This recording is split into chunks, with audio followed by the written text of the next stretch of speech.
ध्रुव राठी से बड़ा मोदी का कोई शुभचिंतक है ही नहीं। ध्रुव राठी की तो जमानत जब्त हो जाएगी अगर वो इलेक्शन लड़ भी लिया तो। क्यों? क्योंकि ना तो वो जातिवाद के नाम पे वोट मांगेगा, ना वो धर्म के नाम पे वोट मांगेगा। अगर वाकई जाति से इंसान में कुछ ऐसा अलग हो जाते हैं, उसके हाथ पैर चेहरा कुछ अलग हो जाते हैं, तो उसको देख के ही बता दो फिर किस जाति का है। क्यों पूछते हो फिर पूरा नाम? फिर गिल्ट बाय एसोसिएशन क्यों ना हो? आपकी जाति के ऐसे भी तो लोग हैं ना जो गैंगस्टर हैं, फिर वो भी इस जाति के, आप भी इस जाति के। वो खराब इंसान तो फिर आप खराब इंसान क्यों नहीं? गांव में तो ये बोलते हैं औरत को मार दिया, भीत को मार दिया, एक ही बात है। ऐसे ऐसे भी बोलते थे लोग। भाई हम पढ़ ना रहे, हम कड़े हुए हैं। और उससे कोई पूछ लेता हूँ क्या कट रहे तुम? तने किते सरकारी दफ्तर में कुछ नौकरी करी 25 साल 35 साल, तू घर ते दफ्तर ते घर आता जाता रहे। माँ बाप वे जातिवादी, वे पेट्रियार्कल, स्कूल में टीचर वो जातिवादी, वो पेट्रियार्कल, जो आपके दोस्त हैं वो आपके जैसे, उनकी भी रिप्रेस्ड सोच कि 71 साल की बुढ़िया को भी घूंघट करना पड़ रहा है। या गर्व की बात यह है कि ब्रिटेन में कोई 23 साल की लड़की भी स्वच्छंद होके घूम सकती है, ये गर्व की बात है। जो बाप कह रहे हैं वो तो लड़कियां तो पराया धन होती हैं, ऐसी ऐसी क्रूअल बातें आप बोलते हो। हाँ, कुछ भी वो कहेगी ना बेटी अपने सासरे में जाके करिए, और फिर वो ससुराल आ जाएगी, वहां पे उसको बता दिया जाएगा देखो हमारे घर में ऐसा होता है, हमारे घर में वैसा होता है। नमस्कार, राम राम। इस समय आप हरियाणा तक देखना शुरू कर चुके हैं। मेरा नाम है सोनिया सत्यानिता। समाज, साहित्य, राजनीति और सिनेमा हम देखते हैं, लेकिन हम बहुत सारी चीज़ें ऐसी होती हैं, बहुत सारी ऐसी बातें होती हैं जिनमें सुधार होना चाहिए। एक आलोचनात्मक दृष्टि होना बहुत ज़रूरी है। और आज हमारे साथ जो हमारे अतिथि हैं वो इन्हीं विषयों पे बात करेंगे, समाज पे, साहित्य पे, सिनेमा पे, और साथ साथ वो बात करेंगे एक तरह जो कास्ट प्राइड फ़िलहाल जो हम देख रहे हैं उस पे भी। आलोचनात्मक नज़रिया जिन लोगों का है, या जो लोग आलोचनात्मक नज़रिया रखते हैं, विजेता दहिया साहब उन्हीं लोगों में से एक हैं। आज वो हमारे साथ आए हैं स्टूडियो में। सर बहुत शुक्रिया आप स्टूडियो में आए, आपने हमें समय दिया, बहुत शुक्रिया आपका। राम राम सत्येंद्र जी, बहुत अच्छा लग रहा है आकर। हाँ, तो ये तो आपका हरियाणवी, मतलब मैं तो सोची थी कि आप हिंदी बोलोगे बिल्कुल मास्टर की तरह। ना जैसे आप कहो, थोड़ा हरियाणवी थोड़ा हिंदी दोनों मिक्स बिल्कुल सर। और जब हमने रिसर्च किया सर आपके बारे में कि आप ध्रुव राठी जो मतलब यूट्यूबर है, बड़े फेमस यूट्यूबर हैं, उनके लिए आप रिसर्च करते हैं। और जब तक मैंने नहीं मालूम था तो पहले सोचा करती कि ध्रुव राठी विदेश में है, पता नहीं कौन सी विदेश वाली यूनिवर्सिटी से मानस ढूंढ रहे होंगे, वो रिसर्च करते होंगे, है ना। ये हमारे लिए भी बड़ी खुशी की बात रही है, कोई हमारे बीच के ही कोई सर हैं जो लिख रहे हैं, फिल्में बना रहे हैं, और वो इतने क्रिएटिव हैं। सर ये कैसे मुलाकात हुई ध्रुव राठी से भी? बस ध्रुव ने एक बार कहीं पे डाला हुआ था कि उनको चाहिए राइटर रिसर्चर, तो फिर मैंने ईमेल किया था, कुछ जो मेरे राइटिंग सैंपल्स थे वो मैंने भेजे थे, बस फिर स्टार्ट हो गया। और जैसे क्या रहता है सर कि जैसे कि कोई वीडियो बना रहे हैं आप लोग और विषय हो गया है ना, वो आप सब लोग मिलके चुनते हैं या किस तरह से होता है कि जो ट्रेंडिंग हो ये बना दो या ये ज्यादा चलेगा? नहीं, ये ध्रुव ने अपने पॉडकास्ट में भी बताया कि ऐसे 5-6 क्राइटेरिया होते हैं। तो ये भी है कि हॉट टॉपिक होता है, ये भी एक चीज रहती है। कई बार हमें ये लगता है कि यार हॉट टॉपिक नहीं है लेकिन इस पे बात होनी चाहिए, तो ये भी चीज होती है। जैसे हमने इवोल्यूशन पे वीडियो किया जो कि कोई हॉट टॉपिक नहीं था, लेकिन हमें लगा कि एक समाज में समझ डेवलप करने के लिए ये जरूरी है कि इंसान का विकास कैसे हुआ, है ना। तो इवोल्यूशन पे किया। एक बार हमने क्लासिस्ट एटीट्यूड पे किया था कि लोग किस तरीके से अमीर गरीब का भेदभाव करते हैं, गरीब होने को ही एक अपमान की तरह इस्तेमाल करते हैं, उस पे बनाए। तो कई सारी चीजें होती है। कई बार हमें लगता है ये समाज के लिए जरूरी है, कई बार लोगों की तरफ से आते हैं कि इस टॉपिक में उनका इंटरेस्ट है, कई बार लोग डिमांड करते हैं। तो बस ये सारे मतलब फैक्टर्स हैं अलग अलग। कई बार फिर ये भी होता है कि कोई भी इस पे बात नहीं कर रहा जो कि हमें लग रहा है कि जरूरी है, तो फिर होते हैं। तो वही डिस्कशन होता है और जो हमें ठीक लगे फिर। अच्छा, ये बड़ा आरोप रहता है कि ये जो पूरी टीम है सरकार के बिल्कुल हाथ पैर धो के पीछे पड़ी हुई है। नहीं, तो हम तो सरकार के बहुत बड़े शुभचिंतक हैं। ध्रुव राठी से बड़ा मोदी का कोई शुभचिंतक है ही नहीं। क्योंकि आप देखो, हम जो अपने वीडियो में कह रहे हैं, अगर उन बातों को फॉलो किया जाए, हमने एक मिशन स्वराज करके वीडियो बनाया, बहुत डिटेल्ड उसमें हमने बात की कि यार एग्रीकल्चर को ठीक करना है, एग्रीकल्चरल असिस्टेंट्स आप वो करो जो किसानों के पास जाए, उनको लेटेस्ट टेक्नोलॉजी बताए। तो अगर वो ये फॉलो करें, किसानों की आय दुगनी हो जाएगी। प्रॉपर उसमें हमने तरीका बताया, हमने बताया कि रोजगार कैसे जनरेट हो सकते हैं। तो अगर हमारे पीएम मोदी उन बातों को फॉलो करें तो देश बेहतर होगा, रोजगार भी आएगा, किसानों के लिए बेहतर होगा। एक हमने क्राइम के ऊपर वीडियो बनाया था, तो क्राइम भी आप खत्म कर सकते हो, औरतों के लिए सुरक्षा होगी, हमारी विदेश नीति बेहतर होगी, देश आगे बढ़ेगा, पीएम मोदी का नाम होगा। तो अभी जो उनके आसपास चाटुकार हैं, जो उनको गलत सलाह दे रहे हैं, तो अब आप सोच लो कि वे उनके शुभचिंतक है या ध्रुव राठी उनका शुभचिंतक है। कबीर ने कहा ना, निंदक नेड़े राखिए। आप निंदक को अगर यूं देखने लगो ये तो मेरे खिलाफ है, ये तो मोदी विरोधी है, तो कोई सेंस बना क्या? अरे लोकतंत्र है, लोकतंत्र में यही होता है कि लोगों को बताना होता है कि सरकार यहाँ पे गलत है। अभी जो है ये कांचा गाची बावली जंगल काटा जा रहा था, वहां पे तो कांग्रेस की सरकार है, तो वहां पे भी बोला ना ध्रुव ने, वहां पे भी बोला कि जंगल क्यों काट रहे हो, और फिर उस पर स्टे भी लगा दिया सुप्रीम कोर्ट ने, है ना। ममता बनर्जी के बारे में भी बोला हुआ है, ऐसा नहीं है कि नहीं बोला है, मैंने भी पॉडकास्ट में भी बोला है, ध्रुव ने भी बोला है।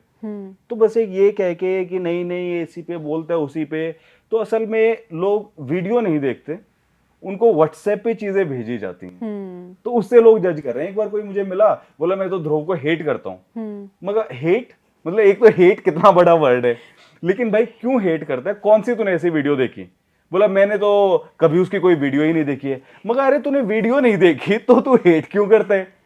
तो मामला वही है ना, क्योंकि वो उस पे व्हाट्सएप पे उनको भेजा जाता है कुछ कुछ। अच्छा, जैसे इस एलविश यादव और ध्रुव राठी के बीच का जो मामला हुआ था सर, है ना, उसमें आपने देखा सर सोशल मीडिया पे एलविश आर्मी हो गई, वो मतलब बेबात की वीडियो बना बना के, या वीडियो तो क्या ही बना रहे थे, वो कमेंट कर करके, मतलब कितना ज्यादा मैं कहूँगी सोशल मीडिया पे वो एक खलबली सी मैं कह सकूँ सर, कितनी मचाई थी। मैं तो देखो पहले भी मैंने कहा था कि जो बेचारे ट्रोल हैं उनके अंदर भी एक पीड़ा है। अब उससे बुरा मत मानो, आप समझो, क्योंकि ये एक ठीक तो चीज नहीं है ना कि कोई इंसान जिसके अगर जिंदगी में कुछ मीनिंग होगा, कुछ प्रेम होगा, आनंद होगा, वो जाके रैंडम लोगों को उनके विचारों के लिए ट्रोल करेगा क्या? नहीं ना? नहीं, बिल्कुल भी नहीं। तो उन विचारों के अंदर खुद एक पीड़ा है, मैं उनसे क्या ही शिकायत करूं। लेकिन मैं बस उनको ये समझाना चाहता हूँ कि तुम कितना भी ट्रोल कर लो भाई, तुम्हारी पीड़ा तो मिट नहीं रही ना। तो मे भी उस पीड़ा का समाधान कहीं और है। तुम हर रोज अपना टाइम खराब कर रहे हो। एलविश आर्मी, ये सोचो, ये सोच ही तुम्हारी कैसी है कि तुमने मानसिक गुलाम बना लिया। किस तरह का कंटेंट देख के तो वो प्रभावित हो रहे हैं सर। आप देखिए जो इस तरह के इन्फ्लुएंसर हैं, आप अगर उनके कंटेंट में देखेंगे तो स्त्रियों के प्रति बहुत ही घृणित शब्द होंगे, है ना। हाँ, किसी के प्रति भी बहुत एलविश यादव ने बोला था ना एक ब्लॉग में कि आ जाओ तुम्हें लड़कियों के मजे दिलवाता हूँ। अरे ये लड़कियां मजे वाली नहीं है, ये तो ऐसी हैं। आप व्लॉग में खुल्लम खुल्ला ये बात कह रहे हो। एक उसमें वो रशियन सेल्स गर्ल है, वो कार खरीदने गए, खुल्लम खुल्ला व्लॉग में ये कह रहे हैं कि ये देखो रशियन आ गई, रशियन आ गई। वो अपनी माँ के आगे भी ये कह रहे हैं, माँ कटारी होते ना, रशियन के चपट गया था। उसकी माँ बेचारी, वो आंटी शर्मा रही है क्या बोल रहे हैं, उसको फिर भी समझ नहीं आ रहा। और फिर वो वीडियो एडिट भी हुआ होगा, एडिटर को भी ये समझ नहीं आया कि भाई ये बड़ी खराब बात है, चल रहे। और फिर मैं कमेंट्स देख रहा तो कमेंट्स में भी किसी ने नहीं कह रखा कि यार एलविश ये क्या तो घटिया बात बोल रहे। क्यों? क्योंकि आपने तैयार कर दिया ना वो समाज। तो वही मैं इनपुट की बात कह रहा था ना कि जब तक इनपुट इस तरीके का है तो फिर वो समाज कैसा होगा? ऐसा ही होगा। और फिर से वो विशेष साइकिल, समाज ऐसा है इसलिए ऐसा कंटेंट चलता है, और कंटेंट इतना घटिया है इसलिए समाज खराब है। और ऐसे कितने सारे इन्फ्लुएंसर हैं सर, वो बिल्कुल चौड़े में अभद्र भाषा का इस्तेमाल करते हैं, स्त्रियों के प्रति घृणित और बहुत हिंसक बातें करते हैं। कितने सारे हैं ऐसे इन्फ्लुएंसर, बताओ आप। और फिर सोचो जो खट्टर जी अच्छा सर, वो बड़े बड़े शो में भी जा रहे हैं, बताओ। हाँ, तो खट्टर जी जो हमारे फॉर्मर चीफ मिनिस्टर, वो तो एलविश यादव के साथ पूरा फोटो खिंचवा रहे थे। सोचो हमारे देश में कि आप बिग बॉस जीत गए, ये आपकी अचीवमेंट हो जाती है। और फिर एक ऐसा शो जो बस गाली वाली देने और इस चीज पे बेस्ड है, वो आपकी अचीवमेंट है। और काफी सारे मैं कमेंट्स भी देखती हूँ ना सर, तो वो सब एक तरह से ऐसे गुस्सा जाहिर कर रहे होते हैं, विरोध भी के आए मैं तो, हम तो इतना पढ़ लिए, ये देखो गाली देके फेमस हो गए। तो इनके पास गाली देके इतनी घोड़ा गाड़ी आ गई है। तो ओशो ने एक बहुत सही बात कही। हाँ। ओशो से किसी ने पूछा कि वो जो इंसान है वो तो इतना खराब है, हाँ। उसके पास तो महल आ गए और मैं तो ईमानदार हूं, मेरे पास कुछ नहीं। तो ओशो ने कहा कि तो ईमानदार नहीं है, वो बेईमान है और तू कायर बेईमान है। वो तो बेईमानी करता है खुल्लम खुल्ला, लेकिन तेरे बस की नहीं है, तू कायर है। वरना अगर तू ईमानदार होता तो उस ईमानदारी में तुझे आनंद आता, फिर तो तुझे ये लगता है कि वो कैसे अपनी बेईमानी में सड़ रहा है।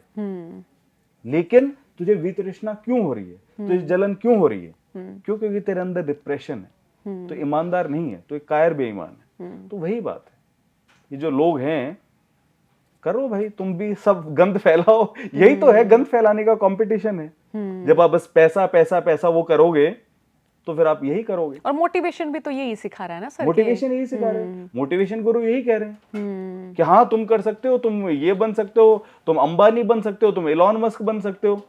कोई ये तो नहीं कह रहा कि तुम बाबा आमटे बन सकते हो, तुम स्वामी विवेकानंद बन सकते हो, ये तो कोई नहीं कह रहा। और फिर तुम क्या कहते हो, भारत संतों की भूमि है। अरे संतों की भूमि है तो संतों का कहा हुआ कुछ अपने अंदर भी तो लाओ। कृष्ण जी दे के चले गए हरियाणा में उपदेश, उसको कुछ पढ़ तो लो, उससे कुछ सीख तो लो। वो तो निष्काम भाव से कर्म करने की बात कह रहे हैं, और तुम इन मतलब इन तुच्ची चीजों में फंसे हुए हो तुम। और फिर ये देखिए सर कि इतना सब कुछ होने के बावजूद भी हम राजनीति में युवाओं का प्रतिनिधित्व किस तरह से, खास तौर पे वो युवा जो कि राजनीतिक बैकग्राउंड के नहीं हैं, वो कैसे हैं, इस बारे में बहुत कम सोच पाते सर, बहुत कम। अपने आप हरियाणा में ही देखो कि 90 विधायकों में से कितने सारे ऐसे विधायक होंगे जो इस नेता के उस नेता के इर्द गिर्द वाले ना हो, है ना, बड़े कम मिलेंगे आपको, बड़े कम, है ना। सुनिए जी, बात वही है ना कि जो लोग जैसा समाज होगा वैसे ही उसके नेता होंगे। और जो परिवारवाद जैसे जो कहते हैं वो सभी पार्टियों में, कांग्रेस में है, भाजपा में है, टीएमसी में है, ठीक है, हर एक पार्टी में है। और वो क्यों है? अब परिवारवाद अपने आप में प्रॉब्लम नहीं है। जो कोई वकील है, वकील भी अपने बेटे को वकालत देता है ना, डॉक्टर अपने बेटे को क्लिनिक देते हैं, एक्टर अपने बेटे को एक्टर बनाते हैं, ठीक है, तो नेता भी ले आए अपने बेटे को। लेकिन प्रॉब्लम कब होती है कि लोग इसलिए उस बेटे को नहीं चुन रहे कि यार ये भी इसने अपने पिता से सीखा है, ये भी काबिल है ना। वहां पे भी क्या है दिमाग में, वो सामंतवाद, बाहुबली। हाँ भाई इनका तो परिवार वैसा है, हमारा माई बाप हो गया इनका परिवार तो, हाँ हाँ इब वो आ गया राजकुमार, इब हम उसको वोट देंगे। ये दिक्कत। वरना किसी नेता का बेटा भी अगर एक काबिल नेता है, कोई दिक्कत नहीं। और कोई अगर नया है लेकिन वो अगर ढंग का नहीं है तो उसका भी कोई पॉइंट नहीं है। तो लेकिन वो सोच तो होनी चाहिए ना कि आप किस बेसिस पर अपने नेता चुन रहे हो। अगर आप इस बेसिस पे चुन रहे हो कि हमने इसके बाप को वोट दिया, अब हम इसे जिताएंगे, वो सामंतवादी गुलामी तुम्हारे दिमाग में। और ये हमारी जाति तो का है, मतलब कास्ट सबसे पहले रहती है। बिल्कुल, कास्ट का भी है। तो जो जातिवाद है और सामंतवाद वो इकट्ठे ही तो मिले हुए हैं। मतलब कोई दलित हो गए या कोई जिन्हें मतलब सो कॉल्ड अगर बताया जाता है छोटी जाति के हैं, वो उतनी वीरता के साथ वो अपने बारे में नहीं बता सकते जितना कोई एक सामान्य या नॉर्मल जो ऊंची जाति वाला व्यक्ति वो बता सकता है ना। तो लोग तो यहाँ पे राजनीति में भी आप ऐसे ही देखो, बड़े काबिल होंगे, इस तरह के जवान मैंने देखे हैं, उनके पीछे भीड़ बड़ी कम रहती है, बड़ी कम भीड़ रहती है। तो वही है ना, अब अगर जो इंसान सही बात बोलेगा वो बात तो आपको हर्ट करेगी। अब कई लोग कहते हैं कि ध्रुव राठी और आप पॉलिटिक्स में आ जाओ। मैं कहता हूं भाई हम पॉलिटिक्स में आ कैसे जाएं, जब समाज में तो इतनी गड़बड़ है। हम खुल्लम खुल्ला सच बात बोलेंगे, हमें वोट कौन देगा? ध्रुव राठी की तो जमानत जब्त हो जाएगी अगर वो इलेक्शन लड़ भी लिया तो। क्यों? क्योंकि ना तो वो जातिवाद के नाम पे वोट मांगेगा, ना वो धर्म के नाम पे वोट मांगेगा। वो बात करेगा लोगों के फायदे की ही कि भाई रोजगार मैं दूंगा, किसानों के लिए मैं काम करूंगा। लेकिन ये बात थोड़ी ना समझ में आएगी उनको। जो आइडेंटिटी में अपनी झुंडवादी मानसिकता में फंसे हुए हैं, उन्हें ये अपने फायदे की ही बात कैसे समझ में आएगी? तो जमानत जब्त हो जाएगी। और जब ऐसा सिनेरियो होगा कि ध्रुव राठी या विजेता दिया जीत सके, यानी वो समाज इतना अच्छा हो चुका होगा कि हमारी जगह कोई और भी जीतेगा तो वो भी कोई अच्छा ही इंसान होगा। तो बात क्या है, आप इस समाज को बदलो, है ना। और कुछ एक लोग अगर भाई आना चाहते हैं तो अच्छी बात है, राजनीति में आना चाहिए। और ये मैं देख रही हूँ सर, इन हाल फिलहाल के समय में ना सोशल मीडिया पे तो बहुत ही ज्यादा हो रहा है ये जातीय गर्व का बढ़ना या खत्म होना। ये क्या संभव हो सकता है सर? संभव तो देखिए सब होते हैं, है ना। हम इंसान हैं और इंसान की जो पॉसिबिलिटीज हैं वो ऐसी है कि हम चांद पे भी पहुंच गए हैं। वो अलग बात है कि जो गटर साफ करता है वो अभी भी गटर में घुस के साफ करते हैं, गटर साफ करने की मशीनें नहीं आई हैं। तो इसमें भी अगेन हमारी जो जातिगत सोच है, क्योंकि जो इंसान समाज की सफाई करता रहा भंगी, उसको हमने सबसे नीचे माना। गांधी जी ने भी इस पर बोला कि भारत में जो गंदगी है उसका एक कारण यही है कि जो इंसान सफाई करता है आप उसी को इज्जत से सम्मान से नहीं देखते, है ना। तो इसलिए जातिवाद ज़रूर ख़त्म हो सकते हैं, लेकिन उसके लिए जो एक पॉलिटिकल विल चाहिए वो अभी हमें देखने को नहीं मिलती। और समाज में भी अगर हम बात करें तो हाँ, अभी भी लोगों के अंदर जातीय गर्व बहुत ज़्यादा है। तो एक ज़रूरत है कि वो जागरूकता फैले कि किस तरीके से जातिवाद एक मानसिक बीमारी है। अभी तो लोग ऐसा है कि आपसे नाम पूछेंगे फिर कहेंगे पूरा नाम, है ना। कई लोग तो ओपनली जाति भी पूछ लेते हैं, तो उन्हें इस चीज़ में अभी कोई हिचक नहीं होती।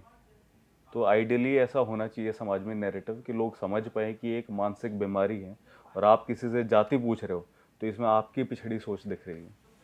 और अभी जैसा आपने सोशल मीडिया के बारे में कहा, तो ये सच्चाई है कि पहले भी जातिवाद तो था लोगों के दिमाग में, अब लेकिन उनके दिमाग का कूड़ा निकालने का उनको एक प्लेटफॉर्म भी मिल गया। तो इतनी सारी हम कास्ट प्राइड की रील्स देख रहे हैं, तो इससे प्रॉब्लम और ज़्यादा बढ़ गई है। और जैसे हम ये नहीं सर कि हम सिर्फ प्राउड ही देखते हैं, हम देखते बहुत सारे ऐसे पेज भी हैं कि जो इस तरह दिखते हैं कि वो दूसरी जातियों को बहुत ऐसा दिखा रहे होते हैं कि उनसे देखो अपर हम हैं, या हम ज़्यादा एक तरह से बल वाले व्यक्ति रहे, हमारे पास राज्य रहे, हमारे पास राजाओं का एक बड़ा साम्राज्य रहा, हमारा ऐसा ऐसा इतिहास रहा, इनका क्या रहा, इनका क्या रहा, इनका क्या रहा, है ना। तो ये जो तुलना है सर, फिर एक जाति करती है, फिर दूसरी जाति भी करे, तुमने तो हमारे राजा चोर लिए, फिर वो लड़ाई इस तरह भी होती है कि ऐसे कैसे हो गया। तो यही तो फिर एक बेवकूफ़ी है ना। आप कहते हो कि हमारी जाति के राजा थे, उसकी वजह से आप एक प्राइड फील करना चाहते हो। क्या है प्राइड बाय एसोसिएशन, कि वो राजा इस जाति का, मैं भी इस जाति का, वो महान तो मैं महान। तो ये क्या है प्राइड बाय एसोसिएशन। लेकिन मैं कहता हूँ कि फिर गिल्ट बाय एसोसिएशन क्यों ना हो। आपकी जाति के ऐसे भी तो लोग हैं ना जो गैंगस्टर हैं, फिर वो भी इस जाति के, आप भी इस जाति के, वो खराब इंसान तो फिर आप खराब इंसान क्यों नहीं। तो ये तो एक हिपोक्रेसी हुई ना कि प्राइड बाय एसोसिएशन आप चाहते हो, गिल्ट बाय एसोसिएशन आप नहीं चाहते, है ना। तो यही बात आप देखो कि एक जो जाति है वो भी क्या है, वो बेसिकली एक ब्राह्मणवादी कल्पना है। वैसे उसका कोई सेंस थोड़ी ना है। वो एक जो ब्राह्मणवाद का सुपर स्ट्रक्चर है, उसमें कुछ चीजें लिख दी गई जो ये स्मृतियां हैं, पुराण है, और उसी की वजह से वो बस एक कल्पना है। वैसे उसका साइंटिफिक बेसिस कुछ भी नहीं। और ऐसे सर जातियों का काम भी देखा जाए तो कितने कितने क्रिएटिव काम रहे हैं ना। कोई कपड़ा बनाते हैं, कोई जूते चप्पल बनाते हैं, कोई और कोई काम करते हैं, लकड़ी का कोई काम करते हैं ना। तो हर जाति में आप देखेंगे कोई ना कोई क्रिएटिव काम होगा। एक जाति जो है वो बहुत मतलब धनाढ़ संपन्न रही शुरुआत से व्यापार के प्रति, है ना, कोई खेती करते हैं, है ना। तो इस तरह भी क्यों कि हम ये काम कर रहे हैं तो हम ऊंचे हैं, वो व्यक्ति सफाई कर रहे हैं या उनके हिस्से यही काम दिया गया, सही बात, और वो ऐसे हैं। तो ये जो कैपिटलिज्म का पिरामिड है वो कास्ट के पिरामिड से अलग थोड़ी ना है। कैपिटलिज्म के पिरामिड में भी ये है कि जो इंसान ऊपर है वो अमीर है, नेता है, जो रिलीजियस क्लर्जी है, जैसे वहां पे क्लर्जी बोलते थे, अपने यहाँ पे जो पुजारी हैं वो ऊपर हैं, और जो सारा काम करते थे शूद्र, उनको आपने नीचे रखा हुआ है। वो अनाज उगा रहे हैं, वो मटका बना रहे हैं, वो बढ़ई का काम कर रहे हैं, वो घर बना रहे हैं, मंदिर बना रहे हैं, मूर्ति बना रहे हैं, सारा काम वही कर रहे हैं। उन्हीं को आपने नीचे कर दिया। तो पूंजीवाद में भी यही है कि जो फैक्ट्री है, फैक्ट्री में सारा काम मजदूर कर रहे हैं, किसान कर रहे हैं। और मजदूर का मतलब केवल वो नहीं कि जो गरीब मजदूर, आपके मेरे जैसे भी जो लोग हैं जो किसी कंपनी में काम कर रहे हैं वो भी मजदूर हैं, है ना। तो उनके पास पैसा नहीं, उनको आप वैल्यू नहीं देते, तो ये तो बात सही नहीं है ना। तो इस चीज को हमें समझने की जरूरत है। और अगर देखा जाए सर तो सबसे ज्यादा हिम्मत मैं मानती हूँ उन महिलाओं में जो हमारे खेतों में काम कर रही होती हैं। आप सोचिए, अगर मेरा खेत है, मैं रेस्ट कर लूंगी, मैं अच्छा खाना खाऊंगी, मैं खेत में हो सकता है मैं कभी कभार जाऊं। वो जो मजदूर महिला है वो आप देखिए, वो सुबह जा रही, वो शाम को आ रही, वो लगातार काम कर रही है सर। गर्भवती औरतों को भी मैंने देखा सर काम करते करते, लामणी करते करते। और फटाक से लोग पता है क्या कहते हैं कि अच्छा आप क्या करते हो, अरे मैं तो सरकारी नौकरी में हूँ, क्लर्क हूँ। और आपकी पत्नी, नहीं ये कुछ काम ना करती। उसको आप काम ही नहीं मानते कि वो खेत में भी जा रही है, वो घर का भी काम करे, वो बच्चों को भी संभाल रही है, खाना, कपड़े धोना, बर्तन, वो पूरे दिन लगी हुई है और वो फटाक से क्या कह देंगे, नहीं नहीं ये काम नहीं करता। तो यही तो फिर पिछड़ी हुई सोच है ना। और ये कितनी अन्यायपूर्ण, आप ये देखिए। और आप ये देखो सर कि औरतों की हम अगर भूमिका की भी बात करें अपने समाज में, तो हम बुग्गी भी जोड़ रही हैं, हम खेत में भी जा रही है, सारे बल के कार्य हम कर रही हैं, है ना। और कहीं पे अगर सरपंची आ रही है किसी महिला के हिस्से, तो उनके पति का नाम है। आप देखो सर, आपने कितनी सरपंच देखी होंगी जो चौक चौराहे में जाती होंगी, गाँव की पंचायत में जाके बैठती होंगी बिना घूंघट के, और वो भी नहीं जाती ना। हाँ, वो क्योंकि देखो डॉक्टर अंबेडकर ने भी क्या कहा था कि मैंने संविधान तो हमने तैयार कर दिया, क्योंकि संविधान लेकिन बहुत आगे है, देश अभी बहुत पीछे है। तो ये संविधान धरा का धरा रह जाएगा जब तक जमीनी स्तर पे काम नहीं होगा। तो अब गांव में तो वही पैट्रियार्की है, कहने को संविधान उस औरत को भी वो सब अधिकार दे रहे हैं। फिर आपने रिजर्वेशन करके कुछ रिजर्व सीट्स कर दी औरतों के लिए, लेकिन वो समाज अगर बदल नहीं रहा, तो ये तो पूरे इंडिया में कॉमन बात है कि सरपंच पति, प्रधानपति की वो औरत अपना घर में ही है और वो बस आदमी ही सरपंच बना हुआ है। तो ऐसा क्या लगता है सर, बतौर पुरुष भी आप इसे क्या कारण मानते हैं कि मान लो कि वो महिला अगर समाज में जा रही है, वो कुछ बोल रही है, लोगों की नजर ऐसी है या दूसरे व्यक्ति डर जाते हैं कि नहीं इनको भी उसी तरह से ऐसे? कारण देखो, चाहे जातिवाद की बात हो, चाहे इस चीज की बात हो, ये ऊंच नीच ये क्यों है और ये क्यों बरकरार रही। अब सोचने की बात है कि जो जाति जो काम कर रही थी, चाहे वो शूद्र हो या दलित हो, वो सब काम कर रहे हैं, वो सहन भी कर रहे हैं। वो क्यों कर रहे थे? क्यों? क्योंकि आपने स्क्रिप्चर्स में डाल दिया कि भाई तुमने ना कुछ पिछले जन्म में पाप किए होंगे, ये तुम्हारे कर्म हैं और तुम उसी की वजह से भोग रहे हो। तुम अच्छे कर्म करो तो तुम अगले जन्म में ब्राह्मण बन जाओगे या क्षत्रिय या वैश्य बन जाओगे। तो इस तरीके से जो उनका शोषण हो रहा है, उसका आपने एक वैलिडेशन दे दिया अपने स्क्रिप्चर्स में। तो उसी की वजह से फिर ये चलता रहा। और औरतों के साथ भी देखो, औरतों को आपने कह दिया ना कि भाई तुम्हारा जो पति है वो परमेश्वर है, तो जो परमेश्वर ही हो गया, फिर आप उसके खिलाफ बोल कैसे पाओगे? और कोई औरत बोल पड़ी तो उसको ऐसे देखा जाएगा, अरे बता ये तो अपने पति से यूं जबान लड़ाती है, उसी को ऐसे कह दिया जाएगा। किसी औरत का खुलकर बोलना, हंसना, इसमें क्या दिक्कत है? लेकिन यहाँ पे तो ऐसे मान लिया जाएगा कि नहीं नहीं, जो औरत है उसके लिए तो क्या कहते हैं, लज्जा स्त्री का गहना है, सुशील कन्या। और जो खुल के बोले तो अरे अरे या तो उन्हें बेशरम सी है, कह देते हैं ना ऐसे। तो यही बात है, जो कंडीशनिंग है ना, वो सबसे बड़ी गुलामी है। बाकी अगर कोई फिजिकल बैरियर हो उसको तो आप तोड़ भी दोगे, वो आपको दिख रहा है। ये क्या है? ये मानसिक बैरियर है, मानसिक गुलामी। और हमने सर ये 3-4 छोरियां एग्जाम्पल ले रखे हैं कि अपनी जिन पहलवान छोरियां ने मेडल जीते हैं कि देखो हमने तो हरियाणा में ये लड़कियां भी तो हैं हमारी, है ना। लेकिन इसके इतर भी हम देखें तो सर शायद मैं कहूँ कि ये तो पूरे भारत की समस्या है कि कोई लड़की अगर भाग के विवाह कर ले या वो लव मैरिज कर ले, है ना, और उसके साथ कुछ भी घटना हो जाए तो बड़ी खुशी होती है। चाहे सोशल मीडिया पे भी कोई खबर चली जाए, फला लड़की ने लव मैरिज की थी और अब वो नहीं बची, कोई भी कारण हो गया, तो नीचे अच्छा हुआ जो माँ बाप की नहीं हुई वो उनकी कैसे होगी। हाँ हाँ हाँ।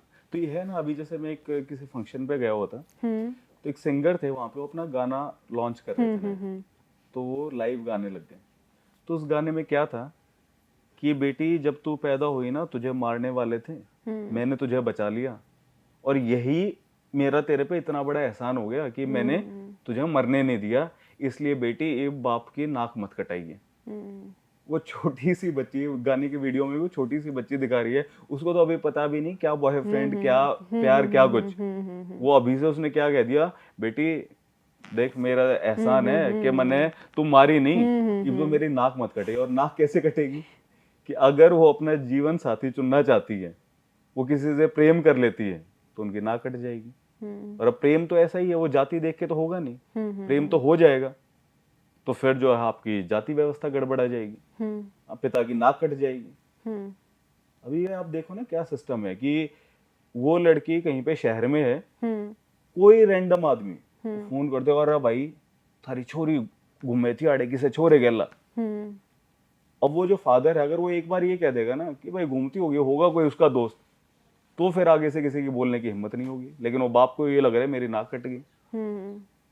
तो इस तरीके से देखो ना, कंडीशनिंग ही ऐसी है। माँ भी ये कहती है कि बेटी मैंने तेरे बाबू गेला, घरवाड़ा गेला जो है बहुत वो करना पड़ा है, उस खातर तू शहर में मतलब भेजन लाग रही हूँ, तो बेटी देख कुछ ईसा मत करिए, उसके सिर पे इतना आपने वो डाल दिया, अरे वो पढ़ाई भी कर रही है, वो अपना करियर भी बनाएगी और जीवन साथी चुनना भी उसका एक जिंदगी का हिस्सा है, लेकिन उसी को इतना गिल्ट वाली चीज बना देंगे कि वो लड़की खुद ही बेचारी वैसे हो जाएगी।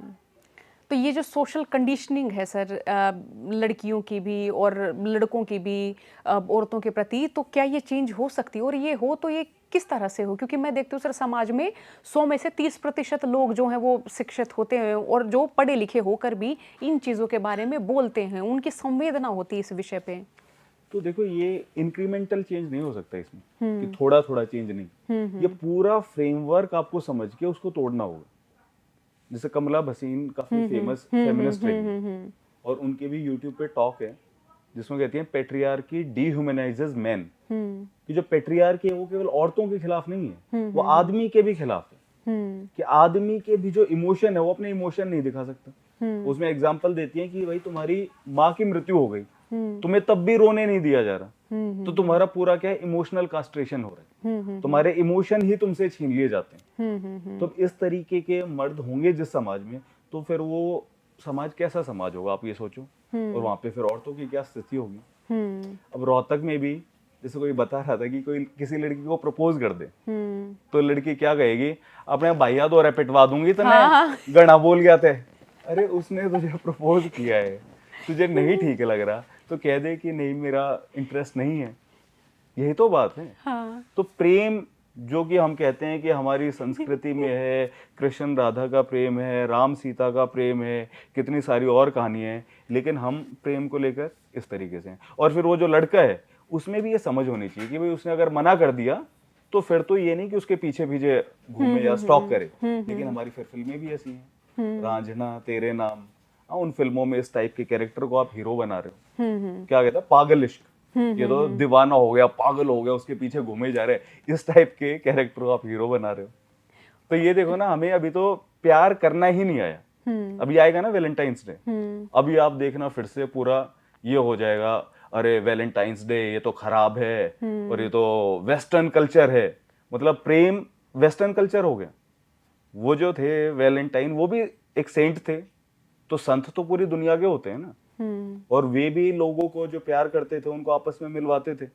अब क्या कहेंगे, नहीं नहीं इस दिन जो है ना, अब भगत सिंह को फांसी हुई थी, जो कि उस दिन हुई भी नहीं थी, ठीक है, लेकिन भगत सिंह ने खुद क्या कहा कि अगर प्रेम प्रेम है, सौदेबाजी नहीं, अगर सच्चा प्रेम है वो तो किसी इंसान के चरित्र को एलिवेट करते हैं, तो प्रेम ही असली क्रांति है। जब लोगों में प्रेम होता है ना, तो फिर वो किसी के प्रति कुछ गलत नहीं करेगा, वो अपनी पत्नी को भी ऐसे देखेगा कि यार ये भी इंसान है, मैं भी इंसान हूं। और अगर किसी शादी में प्रेम नहीं है तो फिर वो शादी क्या है, आप जरा ये सोचो, चाहे लव मैरिज हो अरेंज मैरिज, मैं वो चीज नहीं कह रहा, लेकिन अरेंज मैरिज भी है तब भी प्रेम तो होना चाहिए, और प्रेम नहीं है तो फिर वो शादी क्या है, वो तो एक पैरासाइट वाला रिलेशन है, परजीवी है, कि आदमी को औरत किस लिए चाहिए कि घर का काम कर दे। हरियाणा में तो ओपनली कह देते हैं ना, अरे यार कोई रोटी पौन वाली चाहिए, सोचो तो और अगर कैसी है, और अगर हरियाणा तक नहीं मिली तो बिहार तक ले आवेंगे, तो वहां से ले ये कितना असंवेदनशील है सर, ये वो भी है ना, खरीद लाएंगे वहां से, हाँ हाँ हाँ, मोल की बहू ले आवेंगे। और जो औरत है उसको भी बस ये है कि मैं पढ़ी लिखी नहीं हूँ, कोई मुझे चाहिए जो मेरे लिए कमा के लाए, तो क्या है, दोनों आपस में परजीवी हैं, उसमें प्रेम कुछ है नहीं। तो इस तरीके का समाज, उसका आपको पूरा का पूरा फ्रेमवर्क तोड़ना पड़ेगा, लोगों को समझाना पड़ेगा कि ठीक नहीं है, तभी कुछ चेंज पॉसिबल है। और अगर हम अपना मैरिज सिस्टम भी देखें सर, तो उसमें भी आप देखो कि वो कितनी सारी खामियां हैं, है ना, और दहेज आज भी दिया जावे है, आज भी न्यूई मतलब शराब पी कर नाचते मिलेंगे, पूरा उद्मस उतरता मिलेगा, और उसने कहेंगे कि ये तो बस उत्साह है, बस रिश्तेदार आपस में मिलते हैं, बस ये तो है ही। और उस समय की खास चीज मेरे जो मतलब ध्यान में आ गया ना, औरतें उद्मस करती, वो खोड़िया जो है अगर वो नृत्य एक तरीके से वो उड़े करती दिखे, मतलब आप तब देखो कि हर महिला मुस्कुराती सी मैंने दिखी, मैंने शायद अपने गांव में सर, मैंने जब भी वो खोड़िया एक तरीके से देखा है, तो वे औरतें भी मुस्कुराती हुई देखी, डांस करते हुए, जो मैंने कभी नहीं देखी। सही बात है ना, वो उसी समय मैंने देखा इसने भी डांस आवे, अच्छा ये भी मतलब बोलना जाने है महिला भी, है ना। तो इवन लोग क्या कहते हैं, हाँ, कि अरे यार अब तो ना संस्कृति हमारी खत्म हो रही है, हमारे टाइम में तो ऐसा था, हमने तो ना फोटो भी नहीं देखी थी। हाँ, तो ये गर्व की बात है कि तुम्हें जिसके साथ जिंदगी बितानी है, तुमने उसकी फोटो भी नहीं देखी, तुम उससे मिले भी नहीं, बात भी नहीं की, तो क्या है फिर? वो तो एक पैरासाइट वाला रिलेशन है कि तुम्हारे लिए फिर वो जो औरत है वो क्या है? वो बस यही है ना, कि शरीर की जो आग है उसको बुझाना है और पेट की आग जो है उसको बुझाना है, बस ये है। और औरत के लिए ये है कि ये मेरे लिए कुछ कमा के ले आएगा। और यहाँ तक सर के जितने भी व्यक्ति इस समय अगर ये बातचीत भी देख रहे होंगे तो वो इत्तेफाक रखेंगे मेरी इस बात पे भी। तकरीबन आप देखो, मैं अगर क्लास में जाया करती ना सर, अगर हम 150 लड़कियां थी तो कम से कम 30 लड़कियां बताया करती उनके फादर शराब पीते हैं और अब उनकी माँ के साथ मार पिटाई करते हैं, मतलब अभद्र भाषा का इस्तेमाल करें, गाली भी दे देवें। और इस मारे वो छोरी भी अपनी मेंटल हेल्थ ने लेकर काफ़ी रहा करें थी कि घर में कलेश हो गया, कल भी मेरी माँ रोई, मैं भी रोई, मेरी माँ के भी मारने लगे, मैं छुटवाने लगी, मैं भी मतलब दीवार के धक्का दे दिया मेरा। तो इस तरह के बहुत सारे किस्से भी मिलेंगे और उन आदमियों ने टोकन कोई नहीं आवे सर। पति परमेश्वर है ना, वो परमेश्वर तो फिर मारे चाहे कुछ भी करें। गांव में तो ये बोलते हैं औरत को मार दिया, भीत को मार दिया, एक ही बात है। ऐसे ऐसे भी बोलते थे लोग। अब देखो ये कितनी क्रूअल बात है। और अभी भी डोमेस्टिक वायलेंस कोई खत्म थोड़ी ना हुआ। पहले तो बहुत ही ज्यादा कॉमन था, पूरे तरीके से खत्म तो अभी भी नहीं हुए। और आज के टाइम में जो कुछ लड़के हैं नए, वो रील्स बना रहे हैं अपनी वाइफ के साथ, तो बड़ा अच्छा लगता है कि हाँ, वो जो पुरानी संस्कृति है उसको छोड़ रहे हैं। लोग दिखा रहे हैं कि भाई पति पत्नी दोस्त हैं, मजे कर रहे हैं, घूम फिर रहे हैं, तो बढ़िया बात है। लेकिन सर रील में भी हम देखो कि 100% में से 20% होंगी जो महिलाएं रील बना रही है, जो डांस कर रही है, डांस वाली रील वाली महिलाओं की बात कर रही हूँ मैं। पीछे भी तो अब इतना बवाल करते हैं लोग। वही तो मैं कह रही हूँ, तो संस्कृति गई और औरतें रील बनाने में लगी। 20 भी नहीं सर, वो मात्र 5% होंगी। वो गिनी चुने नाम होंगे सर में। बिल्कुल, और क्या। और उनके इतने सारे फॉलोवर होंगे और उन्हें देखे देखो ये तो औरतें रील बनावे हैं, औरतें रील बना रही हैं। मैं वो एक वायरल भी हुआ था ना, वो एक औरत गिटार बजा रही है, इतना हाँ, घूंघट है, उसकी सास बार बार घूंघट नीचे करे जा रही है। तो ये हालत है, बताओ। और आप देखो सर, जितनी भी महिला डांसर होंगे, स्टेज डांसर होंगी, उनके जो डांस कार्यक्रम होंगे उनमें आप देखो कितने मर्द मिलेंगे और कितनी औरत मिलेंगी। ठीक बात है। और फिर वो वहां पे जाके क्या करते हैं, उनके लिए नाचना बुरा काम क्यों है? क्योंकि उनकी सोच ऐसी है कि जब वो जाते हैं ना किसी ऐसे प्रोग्राम में तो बदतमीजी करते हैं। अभी वो प्रांजल दहिया ने बोला ना, मोनी रॉय के साथ भी ऐसा ही हुआ। प्रांजल दहिया ने बोला ना कि ताऊ तेरी छोरी की उम्र की हूं मैं, डट जा, थोड़ा तमीज में रह ले। तो देखो ना इस टाइप की मेंटेलिटी है। और लोगों ने फिर इस पे, मैं कमेंट भी देख रही थी सर, ट्रोल भी कर रहे थे कि तुम फिर नाच क्यों रही हो। लोग तो बोलेंगे, बताओ। मतलब वो नाचने लग गई तो मतलब तुम्हारा ये अधिकार हो गया कि वो व्यक्ति तो टिकट लेके आया है, वो तो अपने पैसे वसूल करेगा ही। बताओ, ये पैसे वसूल करने का तरीका है, बताओ। तो ये है ना लोगों की सोच। वो ये समझ ही नहीं रहे कि भाई वो डांस कर रही है, तुम डांस देखो, ये नहीं कि तुम भद्दे कमेंट पास करोगे। और फिर हम कह रहे हैं कि हमारी संस्कृति बचाना है। कोई कह रहा था मुझे संस्कृति कैसे बचाए, मगर संस्कृति आ तो जाए पहले, बचा तो लेंगे मेरे भाई, पहले आ तो जाए संस्कृति। अभी यूट्यूब पे भी देखो कैसे कैसे थंबनेल होते हैं, मतलब बोलने में मुझे शर्म आएगी कि ये जो है फलानी डांसर और इस पे पता नहीं क्या क्या चीजें लिखते हैं। ये आपका वो है। तो ये बताओ फिर इसमें कहाँ संस्कृति है? और संस्कृति के ध्वजवाहक मैं कहूँगी सर उतने ही पुरुष और उतनी ही महिलाएं हैं। मैं जब बालक सी थी तो गले में चुन्नी घेर के चलो, नीचे गर्दन करके चलो, चोटी किए चलो, तो तुम एक अच्छी लड़की हो, मुझे सिखाया गया था। एक वो है ना, विजय तेंदुलकर का एक प्ले है सखाराम बाइंडर। उसमें जो ये सखाराम है बड़ा एक टॉक्सिक आदमी है और उसकी 2 पत्नियां हैं, एक लक्ष्मी और एक फिर आती है चंपा। तो जो लक्ष्मी है वो बिल्कुल वैसी ही है कि हाँ हाँ हाँ मेरा पति परमेश्वर, और वो जो चंपा है वो खुला वो गाली देता है, वो भी गाली देती है ना। तो उसमें वही दिखाया है कि फिर वो लास्ट में चंपा को ही मार देते हैं और वो लक्ष्मी भी उसमें साथ में। तो बेसिकली जो ये है ना, ये संस्कारी जो लोग होते हैं उन्हीं में इतनी क्रूएल्टी होती है। पता है आपको, जब हॉलोकॉस्ट हो रहा था ना जर्मनी में, जूस को, लाखों जूस को मार दिया गया, तो वो बड़े संस्कारी ही लोग थे जो देख रहे थे कि उनके सामने ये चीज हो रही थी। लेकिन उन्हें लगा कि ठीक है भाई, हो रहा है होने दो। वो ऐसे लोग नहीं थे जो इस चीज के खिलाफ बोल सकें। तो ये जो है ना, ये ओबीडियंस, ये इंसान के अंदर एक इतनी क्रूएल्टी ले आती है कि इंसान कुछ भी कर देता है। जलियांवाला बाग भी जब हुआ तो चलो उसने ड्वायर ने तो ऑर्डर दिए, डायर वहां पे था, लेकिन जिन्होंने एक्चुअल में गोली चलाई वो तो इंडियंस ही तो थे। वो कोई ब्रिटेन के लोग थोड़ी ना थे, इंडियंस ही थे। उन्होंने ये भी नहीं देखा रे तुम्हारे ही देश के लोग हैं, तुमने उन पे गोली चला दी। तो वो क्या है, ओबीडियंट, आज्ञाकारी। तो ये जो आज्ञाकारी संस्कारी लोग हैं, तो उन्हीं के अंदर फिर वो पैट्रियार्की भी है। ये हम ये कह सर कि हम आजाद सोच क्यों नहीं ला पा रहे हैं या आजाद क्यों नहीं बन पा रहे हैं? बचपन से ही तो हमको सिखाया जाता, हम बहुत डर में जीते हैं, आजू बाजू समाज, चार लोग, तो कैसे कोई अपना खुद का फैसला ले पाए? अपने विवाह का फैसला हम नहीं ले सकते, हम कौन सा कोर्स, कौन सी पढ़ाई करेंगे उसका नहीं ले सकते, वो भी माता पिता तय करेंगे और माता पिता भी इनको उनको उनको देख के तय करेंगे, है ना? तो एक तरीके से बागी होना, अपनी सोच बताना, आजाद होना, ये किस तरह से संभव हो सर? ये देखो इसी तरीके से संभव है। अगर मैं एक इंडिविजुअल की बात करूं, मैं कई बार कहता हूं कि अपने जीवन में बदलाव लाने के लिए आपको दुनिया के बदलने का इंतजार करने की जरूरत नहीं है।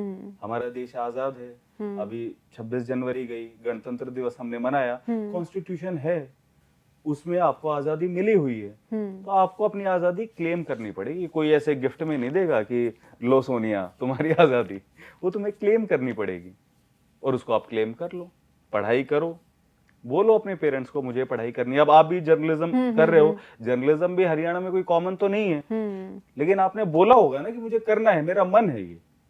थोड़ा हो सकता है कि कुछ कुछ उसमें ये भी रहो, इवन मैं तो लड़का हूं तो भी मेरे साथ भी ये रहा है घर पे कि ना ना ना कि मतलब और ये सब तू कहाँ करेगा रे, राइटिंग वाइटिंग इसमें कुछ करियर ना है, लेकिन मुझे करना था तो मैंने किया। लेकिन अभी तो लोग इसी चीज में अगर फंसे रहेंगे कि ओहो जी मैं तो बहुत आज्ञाकारी राजा बेटा, कुछ उसमें गर्व की बात नहीं है। इस बात को समझो, अगर तुम अपनी ही आजादी नहीं ले पा रहे हो, अपने हिसाब से अपनी विशिष्ट पहचान को अगर तुम लेकर नहीं आ पा रहे हो आगे, तो फिर तुम्हारा अध्यात्म क्या है? फिर क्या है स्पिरिचुअलिटी? कुछ नहीं है। स्पिरिचुअलिटी यही तो है कि आपकी जो ह्यूमन कॉन्शियसनेस है उसके डीपर कॉर्नर्स में जाना।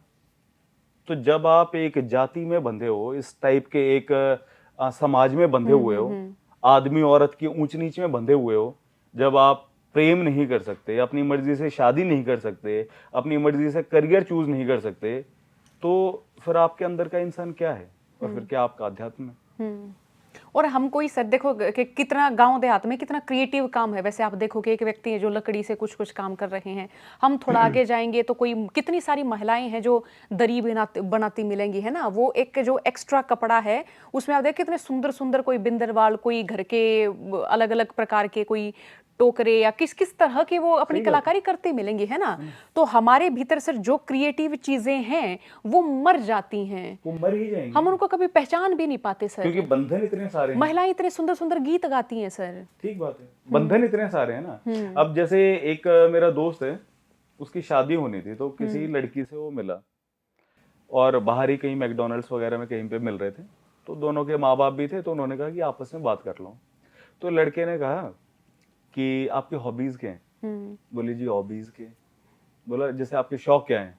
बोले ना जी मैं तो शरीफ घर की छोरी हूँ, शौक वौक मेरा कुछ ना। बोला अरे नहीं मतलब कोई आप फिल्म वगैरह देखने जाती हो? बोले ना सर मैं कदे नहीं गई।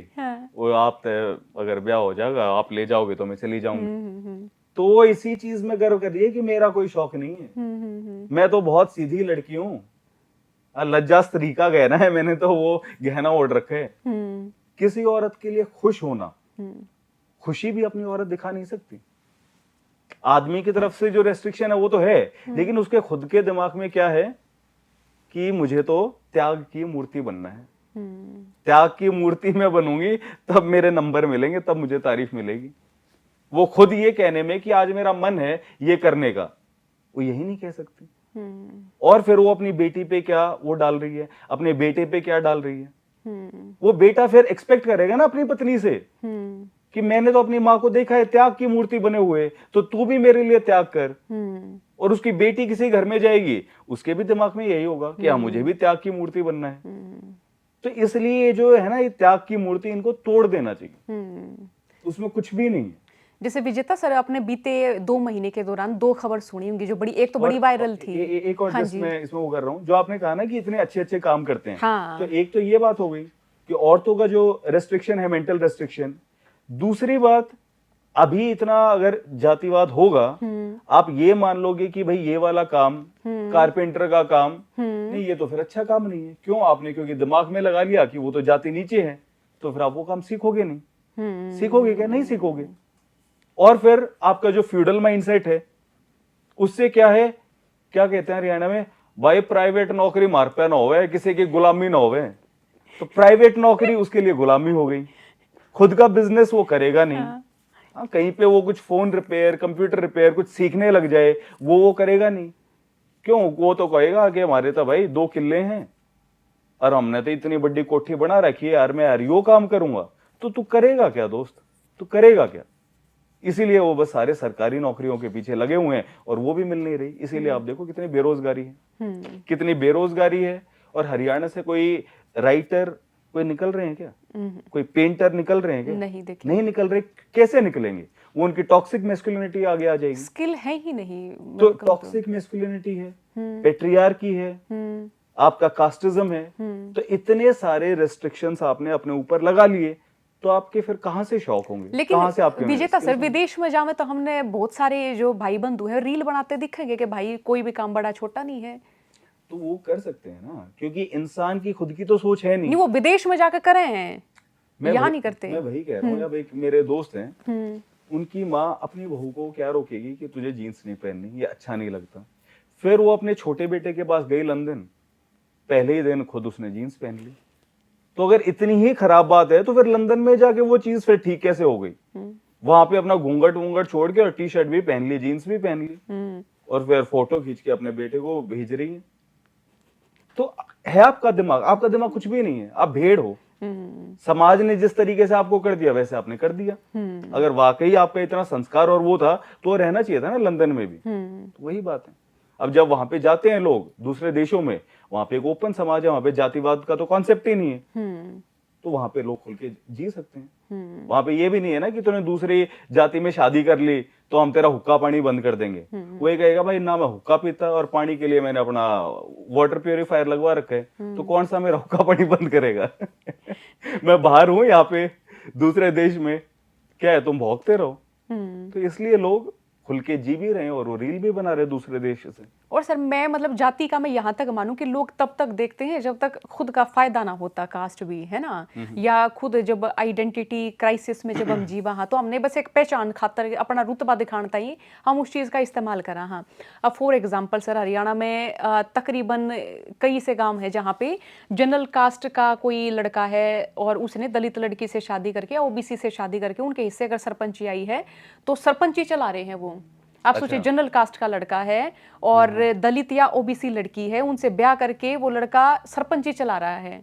और उस लड़की के हो सकता है शायद ख्वाब भी ना हो कभी सरपंची के, और हुए भी नहीं असल में, और कोई फरमान जारी नहीं करता कि ऐसा क्यों है।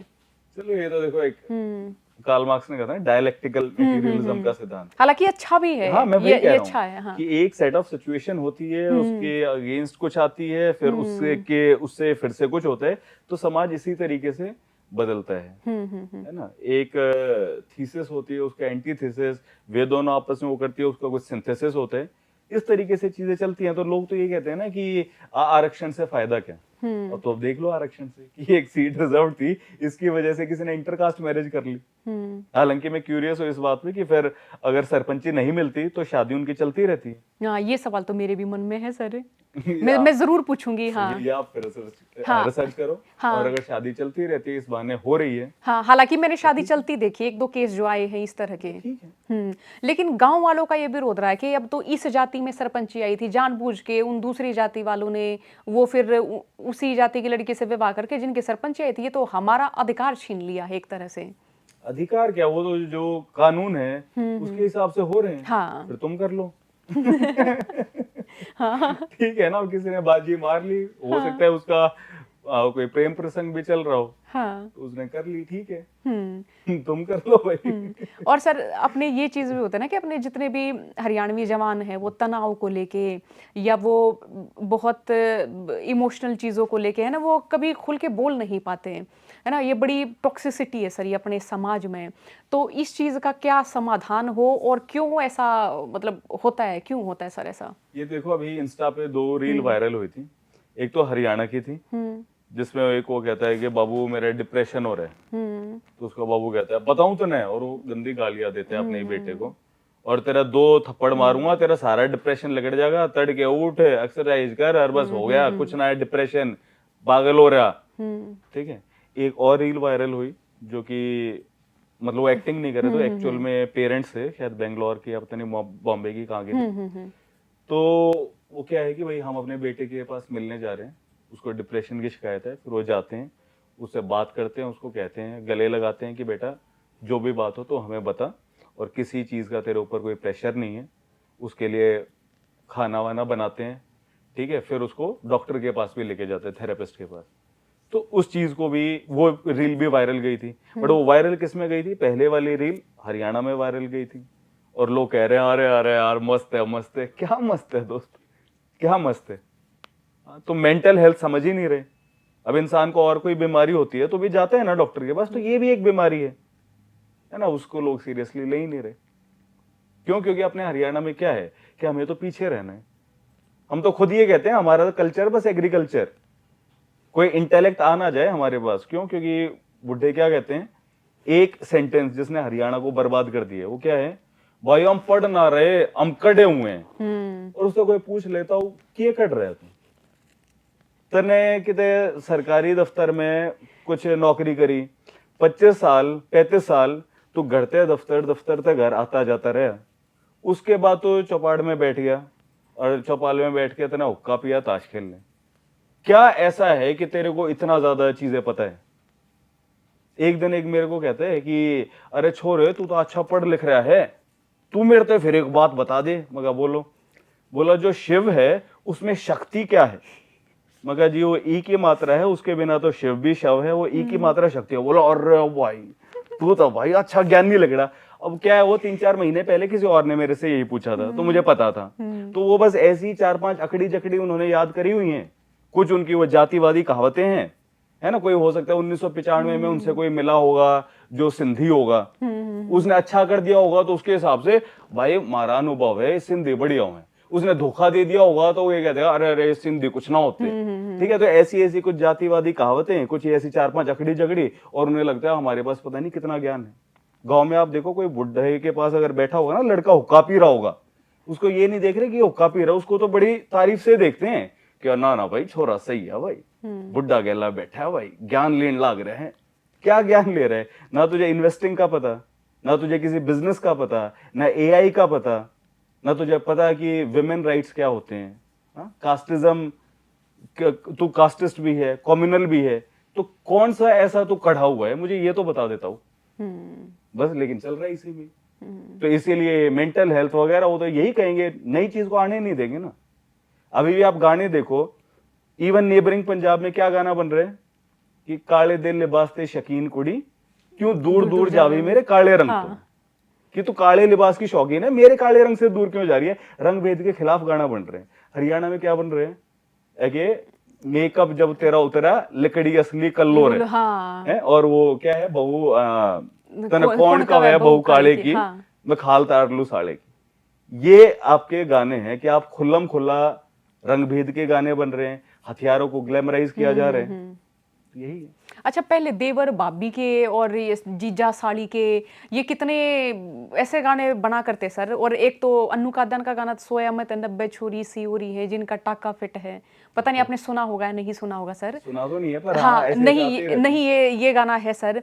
और ये जब डीजे पे बजा करते हैं ना सर, जीजा के, साली के, भाभी के, या फिर इस तरह वाले देवर भाभी के, तो ना मैंने बड़ी शर्मिंदगी हुआ करती। तो मन नहीं, अगर कोई भी स्त्री मेरे इर्द गिर्द होती, वो चाहे किसी भी रिलेशन में, चाहे वो सामने जीजा होते या वो साली होती या कोई भाभी होती है ना, वो बड़े, तो यही है ना फिर संस्कारी सोच होनी है कि वैसे आप संस्कारी बनोगे, फिर आपके अंदर रिप्रेशन है, और फिर वो रिप्रेशन ऐसे निकलता रहता है। कभी प्रांजल दहिया को डांस करते हुए आपका रिप्रेशन निकलते हैं, ऐसे गानों में निकलते हैं। और ये गाने अगर हम मतलब ठीक है किसी आयोजन में जब छोरी चली जाएंगे, चलो थोड़ा डांस वांस कर ले, फिर कोई ताऊ आ जाते लठ लेके, इसे गाना बनाते चलो भीतर ने। तो गाने अच्छे बनाओ ना फिर, बताओ। तो गाने बनाने वाले कौन है? वे लड़कियां तो बना नहीं रही जो डांस कर रही हैं। हाँ। गाने बनाने वाले भी तुम हो, उनको हिट करने वाले भी तुम ही हो। तो देखो ना, एक विशियस सर्कल बन जाते हैं कि मेंटेलिटी खराब है इसलिए ऐसे गाने हैं, और गाने इस तरीके के हैं तो फिर मेंटेलिटी बदले कैसे? मेंटेलिटी बदलने के लिए कुछ इनपुट होना चाहिए ना। जैसा इनपुट होगा वैसा आउटपुट होगा। इनपुट क्या है? माँ बाप वे जातिवादी, वे पेट्रियार्कल, स्कूल में टीचर वो जातिवादी, वो पेट्रियार्कल, जो आपके दोस्त हैं वो आपके जैसे, उनकी भी रिप्रेस्ड सोच। अब दोस्त, टीचर, माँ बाप, इनसे बाहर आप निकलोगे क्या करोगे? टीवी देखोगे, उसपे आप एकता कपूर के टॉक्सिक सीरियल देखोगे, उसमें पेट्रियार्की। ठीक है, आप और क्या देखोगे? बाबा का प्रवचन देखोगे, जो आपके बाबा हैं वो ऐसे। एक वो बाबा कह रहे हैं कि हमारे गांव में तो 71 साल की बुढ़िया भी घूंघट करती थी। तो ये गर्व की बात है कि 71 साल की बुढ़िया को भी घूंघट करना पड़ रहा है? या गर्व की बात यह है कि ब्रिटेन में कोई 23 साल की लड़की भी स्वच्छंद होकर घूम सकती है? ये गर्व की बात है। तो आपके फिर बाबा ऐसे, आपकी फिल्में ऐसी, आपके गाने ऐसे, तो सारा का सारा इनपुट ही ऐसा है ना, तो चेंज आए कैसे? और मैं तो कई बार ये सोचती हूँ सर कि अपनी जो रेसलर छोरी हैं, मैं उनको देखती हूँ सर अखाड़े में प्रैक्टिस कर रही होती हैं, फिर वो जाके मेट पे कुश्ती करें, है ना, तो मैं उनकी ड्रेस को देखे कि अच्छा है, इनके प्रति तो सम्मानजनक है लोग, नहीं तो छोरिया का खेलना भी छूट जाए। कितना संघर्ष करना पड़ा है, वो ऐसी चीज थोड़ी ना हो गई है। कितना संघर्ष करना पड़ा है उसके लिए। पहले तो इनिशियली यही था कि भाई लड़की का क्या मतलब रेसलिंग का, और फिर वही लड़कियां मेडल ले आई। अब आप कहते हो कि भाई हमारा नाम ऊंचा कर दिया। और फिर उन्हीं लड़कियों के साथ जब वो खबर आई, विनेश फोगाट, साक्षी मलिक वे धरने पे बैठी थी, तब तुम्हारे अंदर ये भी हिम्मत नहीं हो पाई कि भाई उनका साथ दो। उसमें भी तुम कांग्रेस बीजेपी देख गए। मतलब तुम्हारे यहाँ की लड़कियां, उनपे तुम्हें विश्वास नहीं है। हम उसमें भी कास्ट भी देखने लगे, उसमें भी कास्ट देख गए। बताओ, तो फिर देखो ना क्या माइंडसेट है। और मैं कह रहा हूं ठीक है, मामला अंडर ट्रायल है, चलो जो भी चीज होगा, लेकिन तुमने तो पहले ही उनको दोषी मान लिया, तो तुम अपनी सोच देखो कि तुम्हारी कैसी सोच है। तो यही चीज है। और अब कितनी क्या लड़कियां और आ पाएंगी? अब ऐसी खबर सुन के कितने क्या माँ बाप हैं जो बड़े एक फ्री मन से लड़कियों को भेज पाएंगे उसके लिए, जब ऐसी ऐसी खबरें आ रही हैं। और कुश्ती ही सबसे मैं कहूँगी सर बहुत आसान था हमारे लिए कि कोई गांव में ये अखाड़ा है जहाँ पे ना ज़्यादा पैसे लगने, ना ज़्यादा कुछ और कुछ, मतलब बाहर जाके कुछ ज़्यादा मेहनत करनी है ना, बालक है, उठे है, जावे है, सांझ ने अखाड़े में चला जा, तड़के चला जा है, और फिर कई साल बाद उसके संघर्ष का, माता पिता के संघर्ष का वो एक अच्छा रिजल्ट आवे है, जिसमें पूरा देश प्राउड फील करे है। और अगेन सोनिया, वही है कि वो एक बहुत कम परसेंटेज है जो लड़कियां उसमें नहीं जा रही, फिर उनका क्या? एक तरफ अगर एक पैटर्न बन जाता है तो आप उसके लिए भी तैयार हो जाते हो, जो एक अनकन्वेंशनल करियर है। और वैसे आपको एतराज होता है किसी लड़की के जर्नलिस्ट बनने पर भी। फिर आप कहते हो ना ना ना, या नौकरी ना छोरी आती कौन है, ठीक ना रहा है छोरी दा मास्टर नहीं है, ठीक है। क्यों? उसका तो मन है ना वो करने का। जब मैंने सर +2 विजेता सर, जब मैंने +2 पास करी ना, मेरे आजू बाजू के सारी लड़कियां जेबीटी में घुसी थी और मैं अकेली थी जो कह रही थी कि जेबीटी नहीं करनी। वो मान लेती हैं कि उनकी चॉइस है। हालांकि कुछ लड़कियों की जेन्युइनली भी चॉइस हो सकती है कि उन्हें पढ़ाने में मजा आता है, पर ज्यादातर के ऊपर तो थोप दिया जाता है। वो मेरे ख्याल से सबके ही ऊपर थोपा गया होता है सर, क्योंकि हम साथ में बैठ के अपनी अपनी स्किल्स पे ध्यान दे रही होती है। कोई लड़की सिलाई अच्छा कर रही होती है, वो उसका अपना, मुझे लगता था उस समय कि ये अच्छा सिलाई कर रही है तो कुछ बन सकती है, बहुत बेहतरीन डिजाइनर है ना, अपना बुटीक खोल सकती है ना वो। कोई अगर किरोसिया का काम अच्छा जानती है तो वो उस तरीके का कुछ अच्छा कर सकती है ना। लेकिन अब वो क्यों नहीं कर पाएगी? क्योंकि उसको समझ ही नहीं आ रहा मेरा घर कौन सा है। जो बाप कह रहे हैं वो तो लड़कियां तो पराया धन होती हैं, ऐसी ऐसी क्रूअल बातें आप बोलते हो। कुछ भी वो कहेगी ना, बेटी अपने सासरे में जाके करिए, और फिर वो ससुराल आ जाएगी, वहां पे उसको बता दिया जाएगा देखो हमारे घर में ऐसा होता है, हमारे घर में वैसा होता है। अब वो अपने पति से, अपने सास ससुर से डिमांड करे कि मेरा बुटीक खुलवा दो? नहीं, बिल्कुल नहीं। कैसे करेगी वो दिया है तुमने, फ्रीडम नहीं दिया ना। और उसके तो पिता ने भी सर उसको पैसा नहीं दिया है, वो बेड और सोफे ये सारी चीज दे चुके हैं, कुछ लड़की के हाथ में नहीं है ना कोई पैसा। इसीलिए क्या कहा जाता है कि भाई पढ़ाई हो गई लड़की की, कम से कम उसको पहले कुछ कमाने दो, कुछ थोड़ा एक्सपीरियंस होने दो, है ना, तभी तो कुछ करे। लेकिन क्या है, ना ना ना ना, छोरी 22 साल की होगी, फटाफट ब्याह दो। तो पहले वो यहाँ पे जो है सबसर्वियंस में थी और अब वहां पे है। तो मनुस्मृति में जो बात लिखी है ना, उसमें क्या है कि औरत कभी आजाद नहीं हो सकती। वो पहले पिता के अंडर होती है, फिर पति के, और फिर पुत्र के। वो अकेली कभी आजाद नहीं हो सकती, ये बातें लिखी गई। और हरियाणा में सर एक कहावत है कि बाप के बेटी गुद्दड़ में लपेटी, अच्छा। मतलब गुदड़ में लपेटी कहने का मतलब कि बिल्कुल एक तरीके से हम सुरक्षा के आवरण में वो यूं रखो। पूरे यूं घिरा के रखेंगे तो सुरक्षा और के नाम आपको पे आपने जेल कर रखी है ना। यही तो बात है, सुरक्षा के नाम पे आपने जेल कर दी। आप ये नहीं कह रहे कि उसकी सुरक्षा हो इसलिए लॉ एंड ऑर्डर अच्छा हो। आप आवाज उठाओ कि भाई लॉ एंड ऑर्डर क्यों नहीं है, आप उसको गुदड़ में लपेट रहे हो। तो ये कोई सेंस तो नहीं बनी। और अपनी स्किल सर, मैं अपने गांव के सरकारी स्कूल का ही जिक्र करूं तो वहां मैंने इवन जो हमारी मास्टरनी थी उनको भी नहीं देखा कि वो किसी बच्चे में कोई स्किल पहचान के उनके माता पिता से बात करके उनकी स्किल को आगे पहुंचा रही हूँ। उस बेचारी टीचर की खुद नहीं पहचानी गई, वो किसी और की सर क्या हमने तो हमारी टीचर भी कोई ऐसी नहीं देखी जो स्वच्छंद विचारों की, वो भी ऐसी लुगड़ी से लपेट के सिर पे वो आया करती, जैसे हमने कहा सिर पे चुन्नी ढक कर रहा करो, वो भी चोटी कर कहा करें थी। मैंने उनमें तो किसी का एक सुंदर सा हेयर स्टाइल नहीं देखा कि जिन्हें देख के मैं कोई पढ़ी लिखी वाह वो हीरोइन देख के हम क्या नहीं करते कि ये सा हेयर स्टाइल मैं भी करूँ, करिश्मा कपूर जैसे कभी कपड़े पहनूंगी, मैं भी कभी गाड़ी चलाऊंगी, विदेश में जाऊंगी। हम ऐसे ऐसी बात करते थे कि कितनी पढ़ाई के बाद ऐसा कर सकते हैं। फिर हम सोचते यार हमारी मास्टरनी ऐसा क्यों नहीं कर पाई, जबकि ये तो पढ़ ली।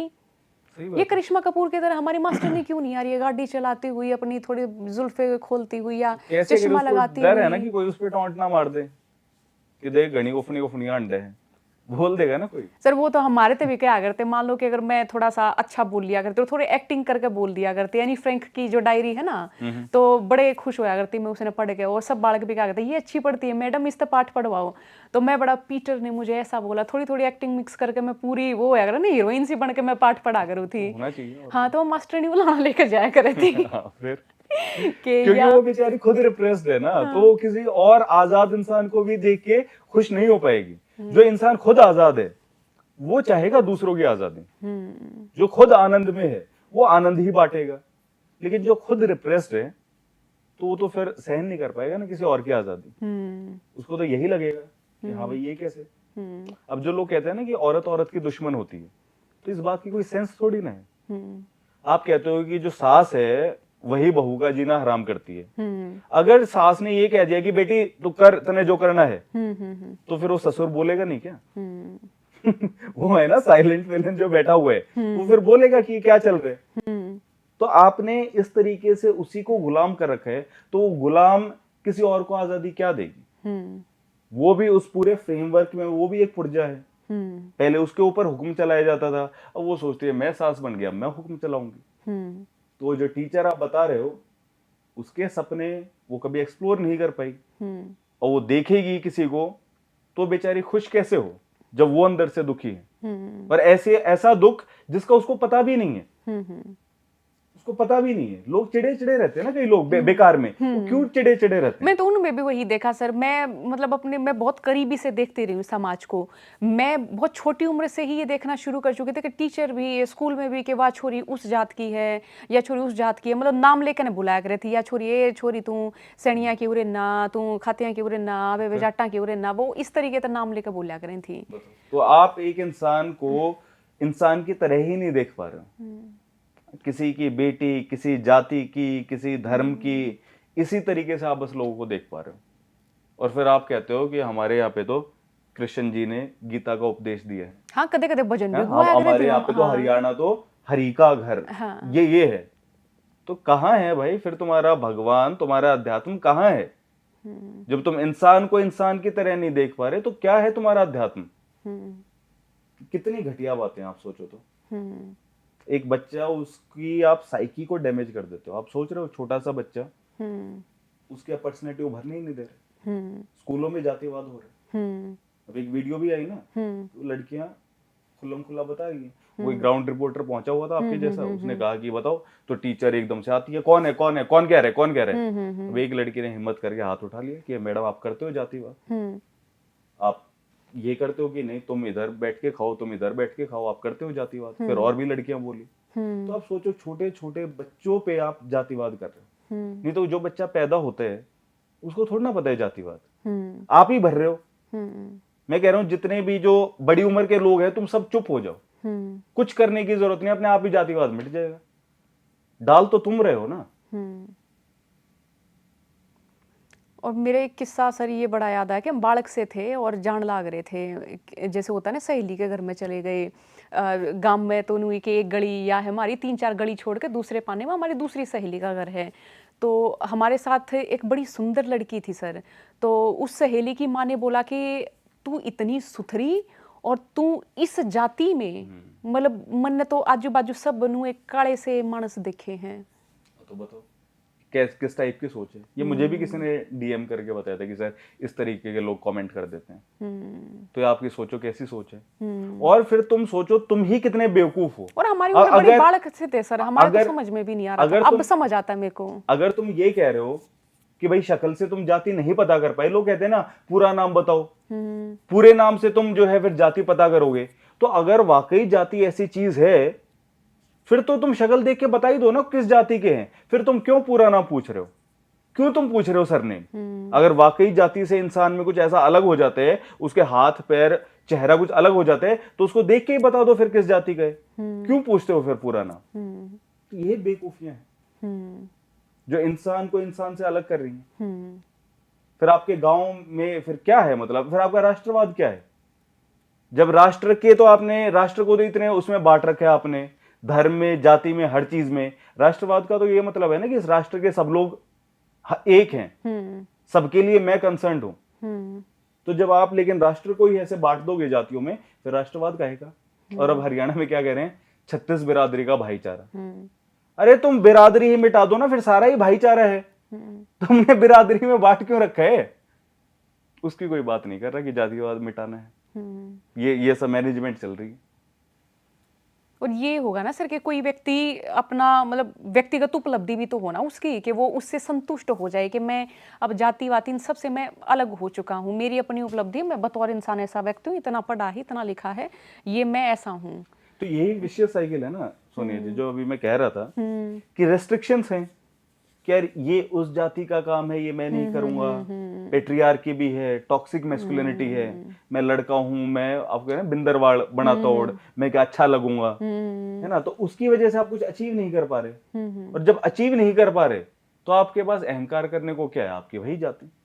तो यही आपका एक विशेष साइकिल है जिसमें आप घूमते रहते हैं। और इसमें सर सिनेमा का आप कितना योगदान मानते हैं? क्योंकि मैं हरियाणा में शुरुआत से देखकर फिल्में तो बनी नहीं, और जो फिल्में बनी वो एक तरह से ऐसी रही कि वो प्रेम विषय रहे हैं उनमें, है ना। तो फिर आगे चलते चलते हम देख रहे हैं कि वो भी एक आध और फिल्म बनती रही, वो उसमें भी कुछ ये लव स्टोरी टाइप ही रहा, है ना।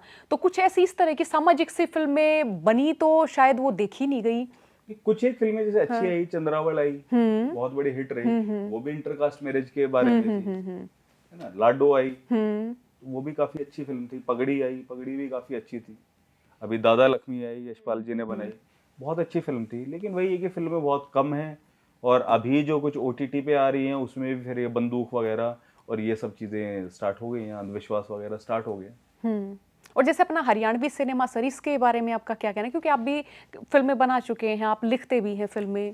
देखिए सिनेमा जो है ना, या कला जो है, लोग उसको मानते हैं कि वो केवल मनोरंजन है। लेकिन अभी जो हमने बात की कि इनपुट जो है, जब तक सही इनपुट नहीं मिलेगा तो आउटपुट कहां से आएगा? तो कल्चर वो चीज है जो एक समाज के लिए कैथारसिस है कि आदमी अपने मन को खंगालता है कहां पे? साहित्य पढ़ के। कि जो आपने देखा, अब आप मुझे जैसे बता रहे थे रोहतक की, भिवानी की, आप कुछ वो लिखोगे, वो साहित्य में होगा, लोग उसको पढ़ेंगे, तभी तो समाज बदलेगा ना। जब अच्छी फिल्में आएंगी और उसमें कोई बात कही जाएगी कि यार इस तरीके की गड़बड़ है, तभी तो समाज बदलेगा ना। कि हाँ ये तो तेरी मेरी बात हो रही है ना, ये तेरी मेरी बात हो रही है। और उन चीजों पर जब कटाक्ष किया जाएगा तभी तो साइकी बदलेगी ना।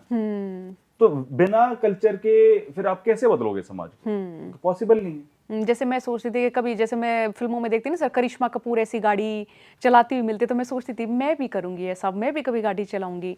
तो मैंने सुनन ने यूं मिला कर था कि पूरे खानदान में ऐसा किसी ने नहीं करा, गांव में कोई नहीं करती दिखी, आजू बाजू गुआंढ में करती नहीं दिखी। तो एग्जाम्पल्स की भी कमी रही। और हमारे तो मतलब हरियाणवी सिनेमा में भी मन ने नहीं देखा छोरी गाड़ी चलावे। एग्जैक्टली वही तो, कम से कम सिनेमा को तो लीड करना चाहिए ना। कि यार ये भी चीज है। पर सिनेमा लीड कर रहा है क्या अभी हरियाणा में जो फिल्में आ रही है? नहीं नहीं नहीं। अब ओपरी पराई में कुछ मैंने चीजें दिखाई, ठीक है, एक सही मैसेज दिया। अच्छा, आप उस फिल्म के सर राइटर भी आप थे, आप उस फिल्म के एक्टर भी थे और एडिटर भी थे, कमाल कर दिया सर। ठीक है, मजबूरी में सीखना पड़ जाता है इंसान को सब। तो उसमें मैंने यही दिखाया ना कि अभी तो हम किस चीज की बात कर रहे हैं, बेटी बचाओ बेटी पढ़ाओ। हाँ। उसमें मैंने थोड़ी आगे की बात की, लड़की है वो हंस भी तो सकती है ना जोर से। ट्यूबवेल में ये सारे लड़के फोटो डालते हैं हरियाणा में कि भाई हम ट्यूबवेल में नहा रहे हैं, मस्त खेतों में घूम रहे हैं, तो उसका भी मन कर सकता है ना खेतों में घूमने का। वो सड़क पे खड़े होकर ऑमलेट खा रही है, क्या बड़ी बात है भाई, आपका गांव है, कोई लड़का खड़े होके खा सकता है ऑमलेट, तो लड़की क्यों नहीं खा सकती? तो क्या है, रिप्रेशन उसका। फिर उसके अंदर ओपरा आ जाता है, तब वो ये सब कर पाती है, वरना तो करने नहीं देते। अच्छा, सच में सर वो स्वीकार भी कर ली जाए क्या, अगर नहीं फलानी में तो ओपरा आ है। तो ये हो गया ना कि भाई कोई लड़का किसी लड़के की आत्मा पति ने भी मार दे है, सास ने भी ताना दे दे है वो। हाँ, तो वही उसी के ही ऊपर फिल्म थी कि किस तरीके का जो रिप्रेशन है वही DID का फॉर्म ले लेता है, डिसोसिएटिव आइडेंटिटी डिसऑर्डर, जिसे हमें अभी समझ नहीं है हरियाणा में मेंटल हेल्थ को लेके, तो फिर हम ये सब कहते हैं कि भूत प्रेत आ गया, ये सब चीजें आ गई, है ना। तो सिनेमा में कम से कम वो चीज होनी चाहिए, जो साहित्यिक इंसान होते हैं, वो जो इंटेलेक्चुअल है, वो एक समाज का पथ प्रदर्शक होते हैं। तो हमारे यहाँ पे है ही नहीं पथ प्रदर्शक। कोई भी हरियाणवी नॉवल आपको पता हो, फेमस हरियाणवी नॉवल? नहीं सर, कोई नहीं। है क्या? कोई नहीं। और कोई है भी तो मैं उसमें रिलेट नहीं कर पाती सर। मैं वो लड़की जो कुएं तक पानी लेकर आया करूँ थी, मैं वो लड़की जो कदे कदे पाटे और जूते पहन कर स्कूल में जाया करूँ थी, कट्टे का जोड़ा सीम कर जाया करूँ थी, मैंने मेरे जैसी लड़की उस किताब में क्यों नहीं मिली? और मेरे जैसी लड़की हरियाणा में है, ठीक बात है ना। 90% है ऐसी, 10% होंगी अमीरा की छोरी जो बाहर पढ़ के आती होंगी, है ना। नहीं तो मैं तो सब ने एक जैसा देख रही हूँ, मतलब मेरे जैसी थी सारी छोरी। मैं देखी नहीं सर वो किरदार कहीं। हाँ, तो वो किरदार कहीं पे दिख नहीं रहे और वो बातचीत कहीं पे नहीं हो रही, और इसीलिए फिर चीजें बदल नहीं रही। इसलिए कल्चर की बहुत जरूरत है, और किसी भी समाज को कल्चर की जरूरत है। अब आप बॉम्बे में कोई फिल्म बनाओगे ना हिंदी, मतलब बेशक आप हरियाणा पे बेस कर लो, उसमें उतनी गहराई हो पाएगी क्या? नहीं, उसमें नहीं हो पाएगी। उसमें बस एक बड़ा क्लीशे टाइप सा उस तरीके की चीजें आ जाएंगी, सारे ही हरियाणवी को अक्खड़ और वैसा दिखा देंगे, सुल्तान सुल्तान और सुल्तान है, पहलवान है ना, वो उनकी एक्सेंट में भी वो भी दिक्कत होगी, है ना। तो जो गहराई होगी वो तभी होगी जब आप एक हरियाणा से कोई हरियाणवी फिल्म बनाएगा और एक किसी गहराई से उस विषय पे बात करेगा, तभी वो बात होगी, तभी लोग देखेंगे। वहां पे मैं हिसार गया हुआ था, तो एक कोई चल रही थी कॉन्फ्रेंस, तो मैंने उठ के सवाल पूछा, मैंने कहा सर मैं विजेता दहिया, तो और मेरा जो भी मैंने सवाल पूछा, तो जो मेरे सामने बैठे थे ना, वो एकदम से हस्बैंड वाइफ यूं देख रहे, आप वो विजेता दिया। क्या हो गया, क्या कर दिया मैंने? बोले अरे सर आपने ओपरी पराई बनाई, मैं 3 बार देख चुकी हूँ सर, आज तक मेरे को ना किसी ने इतना अच्छे से नहीं समझा कि आपने फिल्म बनाई। उसने उस मोनिका में खुद को देखा, और यही जो है ना किसी आर्टिस्ट का परितोष है। इसीलिए तो मैं बना नहीं रहा। लोग कई बार पूछते हैं कि आप क्यों नहीं बना रहे और फिल्में, मगर मैं बनाऊंगा अपने मन की मर्जी के बनाऊंगा। ये बंदूक और ये सब ये मुझे नहीं बनाना, इसमें क्या मजा है? कुछ भी नहीं। मैं जो काम करता हूँ अपने मन से करता हूँ, तो ये सब फिल्में बना के क्या ही कर लेना, यही बात है। अच्छा विजेता साहब, आपकी किताब है भाड़ में जाए वो नौकरी, जियो अपने सपनों की जिंदगी। जी सर ये कैसे शुरुआत हुई सर ये किताब लिखने की, और क्या है सर इस किताब में? इस किताब का मैंने जो इंस्पिरेशन था वो मैंने किताब में भी बताया कि एक लड़की थी जो E&Y कंपनी के एसोसिएट फर्म में काम करती थी, और उसकी डेथ हो गई।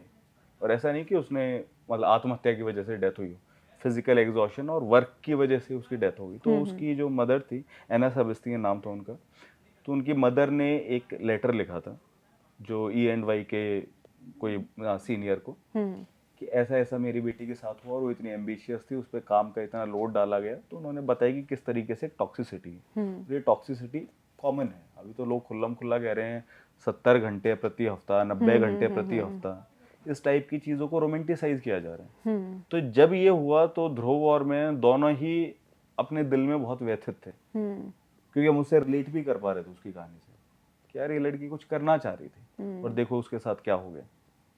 तो फिर अचानक से ये हुआ कि मैंने 3 नौकरियां छोड़ी हुई हैं, तो मुझे लगा कि हाँ मेरे पास वो अनुभव है कि मैं लोगों को बता सकता हूँ, समझा सकता हूँ कि अपने पैशन को कैसे जिया जाए, बहुत तरीके की मुश्किलें आती हैं, फाइनेंशियल भी, साइकोलॉजिकल, पेरेंट्स का प्रेशर, है ना, जो सब कुछ मैंने झेला है। तो फिर एक तरीके का मॉरल ऑब्लिगेशन फील हुआ कि यार मुझे ये किताब लिखनी पड़ेगी। तो इनिशियली तो यही था कि चलो जल्दी से 2 हफ्ते में लिखता हूँ, फिर लेकिन वही है कि किताब अपना खुद कोर्स ढूंढती है, तो कई महीने लग गए इसे लिखने में, क्योंकि फिर ये भी था कि यार इस टॉपिक पे फिर एक ऐसी किताब हो कि इसके बाद फिर और कहीं ना जाना पड़े, सारे का सारा मामला क्लियर हो जाए। तो फिर इसलिए लिखी। और ऐसा भी नहीं है कि कोई पहले टॉक्सिक जॉब में जाए और फिर छोड़े, है ना, आप सीधा ही अपना पैशन भी फॉलो कर सकते हो। तो जो भी लोग चाहते हैं कि जिंदगी में आनंद हो और काम एक खुशी का जरिया हो, जैसे कार्ल मार्क्स ने कहा ना कि जिस तरीके से रोटी कपड़ा मकान ये मूलभूत सुविधाएं हैं, इसी तरीके से काम भी होना चाहिए, काम में आनंद आना चाहिए। अभी तो हम वो चीज मान ही नहीं रहे, अभी तो मान रहे कि नौकरी घटिया ही होगी, काम तो बस कमाने के लिए। और आप सोचो 7 में से 5 दिन, और आपने मान लिया है कि ये 7 में से 5 दिन तो खराब ही रहेंगे, कई लोगों के लिए तो 6 दिन होते हैं। तो ये तो ठीक नहीं है ना, जिंदगी में होना चाहिए आनंद, आप डिजर्व करते हो। तो उसी का पूरा रोड मैप अपनी कहानी बताते हो उसके साथ में इसमें बताइए। मतलब हमको बहुत कुछ जानने को मिलेगा, चीज़ों को समझने को मिलेगा, अपनी क्रिएटिविटी के साथ हम किस तरह से जी पाएं वो हमें इस किताब में मिलेगा सर। बिल्कुल। लेकिन मेरा सवाल ये भी सर कि हम भारतीय लोगों से जब मैं पूछती हूँ, या हम भारतीय लोग सर, हम बहुत इस तरह वाली सोच के हो जाते हैं, ठीक है चलो कट रहा है, जैसे हो रहा है हम करते रहे हैं ना, टॉक्सिसिटी में भी जी लेंगे, और हम उनसे बाहर निकलने की बड़ा कम हिम्मत या कोशिश कर पाते हैं। करनी चाहिए ना हिम्मत। मैंने कहा ना कि अपनी जिंदगी बदलने के लिए दुनिया का ये बदलने का इंतजार करने की जरूरत नहीं है। इसी देश में ओशो भी रहे, है ना, इसी देश से जिद्दो कृष्णमूर्ति भी हैं, और भी आपके आसपास आप देखोगे तो लोग मिलेंगे, कोई ना कोई प्रोफेसर या कोई ना कोई टीचर जो आपको दिखेगा कि बड़े मैवरिक किस्म के, आजाद किस्म के इंसान है और खुशी में है ना। बहुत लोग हैं ऐसे, लाखों लोग हैं जो अपनी पसंद का काम कर रहे हैं और बहुत एंजॉय करते हैं। मेरे तो कितने सारे ऐसे दोस्त हैं, कोई कंटेंट क्रिएटर है, कोई जर्नलिस्ट है, बड़े मजे से वो जीवन जी रहे हैं अपने काम में, उन्हें इतना मजा आता है कि सैटरडे संडे उनको पता भी नहीं चलता। तो वो आनंद आपको क्यों ना मिले।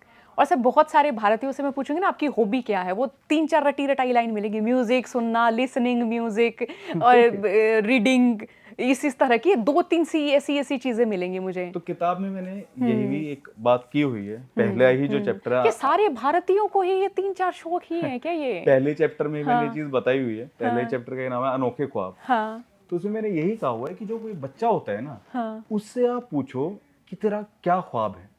जो बिल्कुल छोटा बच्चा है, अभी जो सामाजिक कंडीशनिंग से पॉल्यूट नहीं हुआ है, तो कुछ ना निराला ख्वाब बताएगा। सुपरमैन बनना है ना, मुझे तो उड़ती हुई गाड़ी चाहिए, कुछ भी बताएगा वो, है ना, समुद्र के अंदर मैं चला जाऊं, कभी वो तारों को देखेगा, है ना। लेकिन जैसे जैसे आप बड़े होगे तो समाज अपने ख्वाब आपके अंदर इम्प्लांट कर देगा। सारे लोग क्या कहते हैं, हाँ बड़ी कार चाहिए, मर्सिडीज BMW और आईफोन वगैरह चाहिए, ये दिखना चाहिए हाथ में, और क्या होगा कि एक बंगला बना लिया, और आप एक आध सोने का जेवर पहने हुए होने चाहिए, सोने का जेवर हो गया, बंगले में स्विमिंग पूल, जिम वगैरह, ऐसा आपका बंगला हो, वर्ल्ड टूर कर लो, तो आप बहुत अमीर हो। तो यही 5-6 चीजें तो हैं। और इसको लोग कहते हैं कि हमारा सपना है, तुम्हारा नहीं है वो, तुम्हारा सपना तो अभी तुम्हें पता नहीं। तुम्हें खुद का साइको एनालिसिस करना पड़ेगा, तुम्हें याद करना पड़ेगा कि क्या था ख्वाब जिसे तुम भूल भी चुके हो। तो इसमें वो पूरे तरीके से वो कैथारसिस का बताया हुआ है कि आप एक्सप्लोर करो, पहले देखो कि क्या क्या चीजें हैं।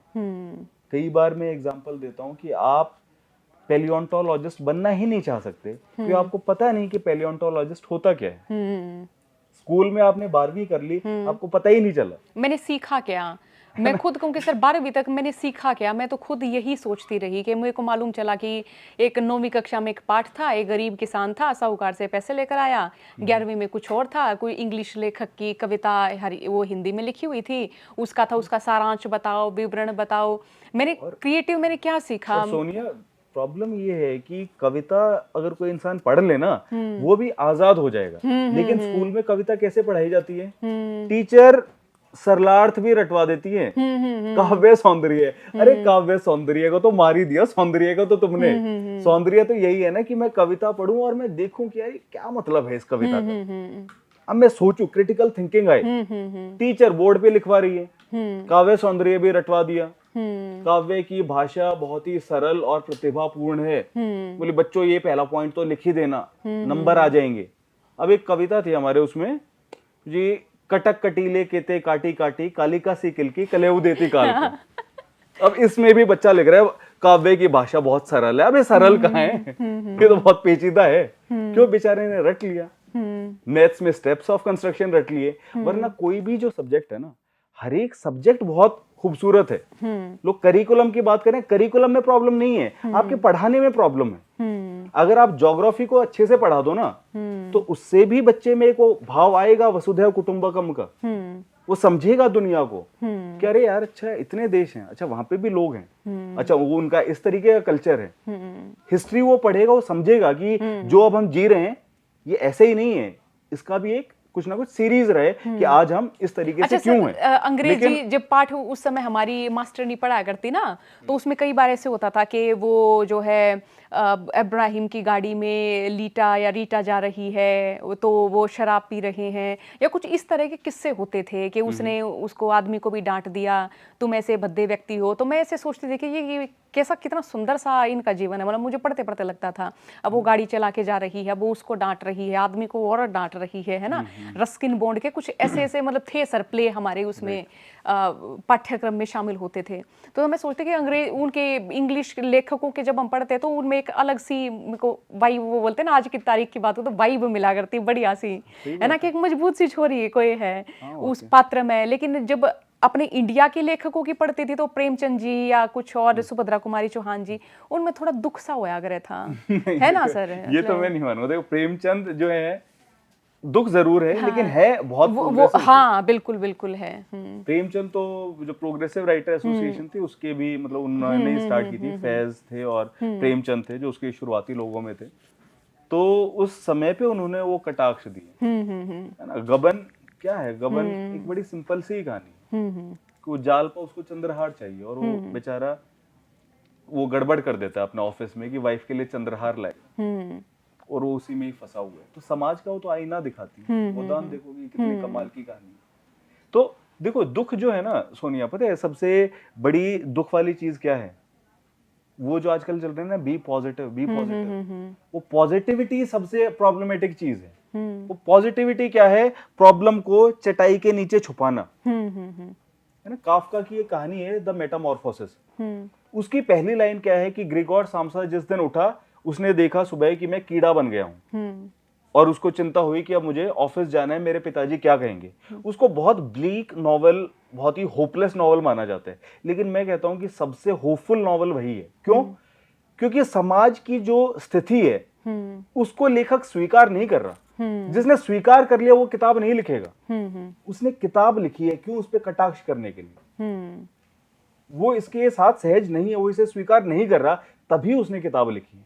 और जो कोई उस किताब को पढ़ लेगा वो आजाद हो जाएगा। वो देख लेगा अपनी कंडीशनिंग को कि यार मैं कीड़ा हूं, मुझे कीड़ा नहीं बनना, मुझे इंसान बनना है।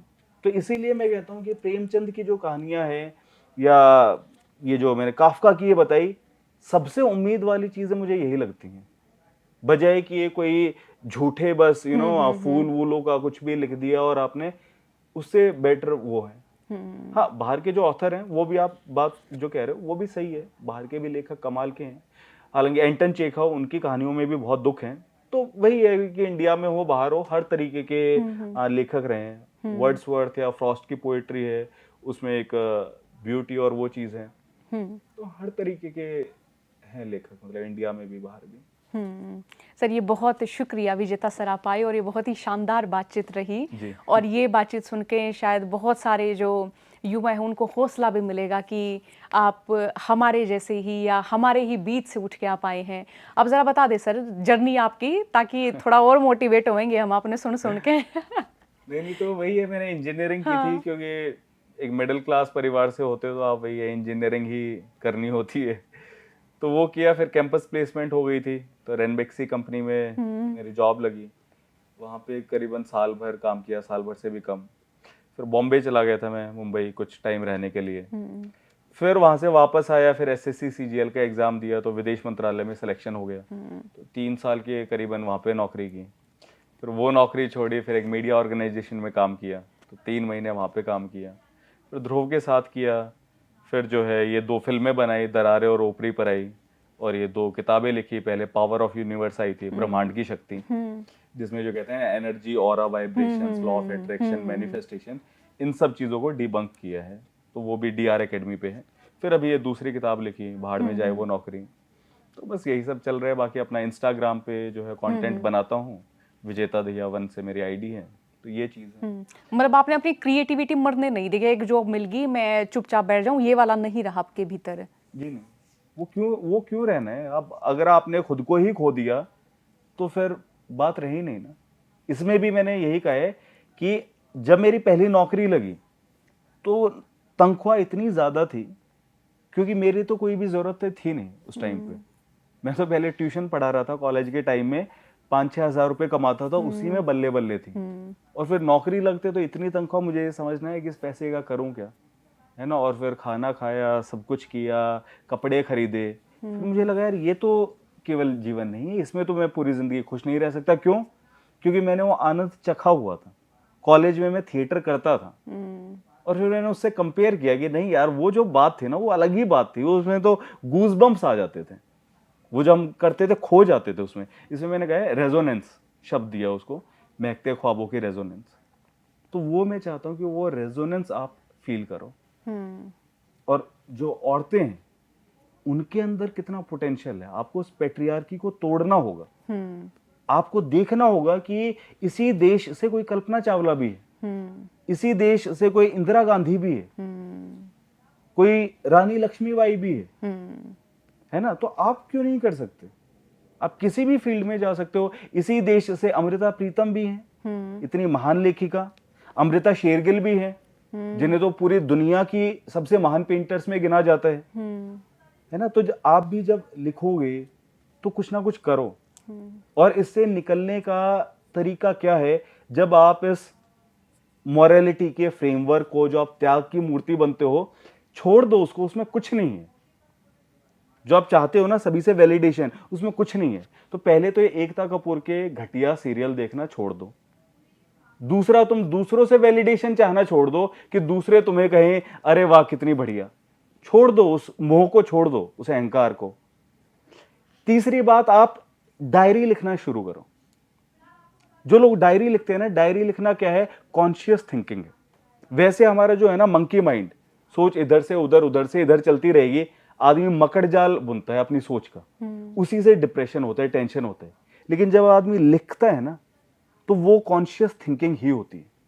तो आप हर रोज लिखो कि मैं ये कर रही हूं, मैं ऐसा क्यों कर रही हूं, क्यों आप पूछो। और 1 हफ्ता जब हो जाए तो उस डायरी के पन्नों को फाड़ के कूड़े में डाल दो। वो इसलिए नहीं है कि उनको फिर आप बाद में पढ़ के रहो, ये केवल इसलिए है कि कॉन्शियस थिंकिंग आप डेवलप करो। और सभी औरतें डांस करो, अकेले में डांस करो। जो औरत डांस करेगी, जो अपने अंदर के इंसान से मिल लेगी। एक वो गाना मुझे याद आ रहा है, शुभा मुद्गल जी का एक पुराना गाना, मन के मंजीरे। वो क्या गाया उसमें?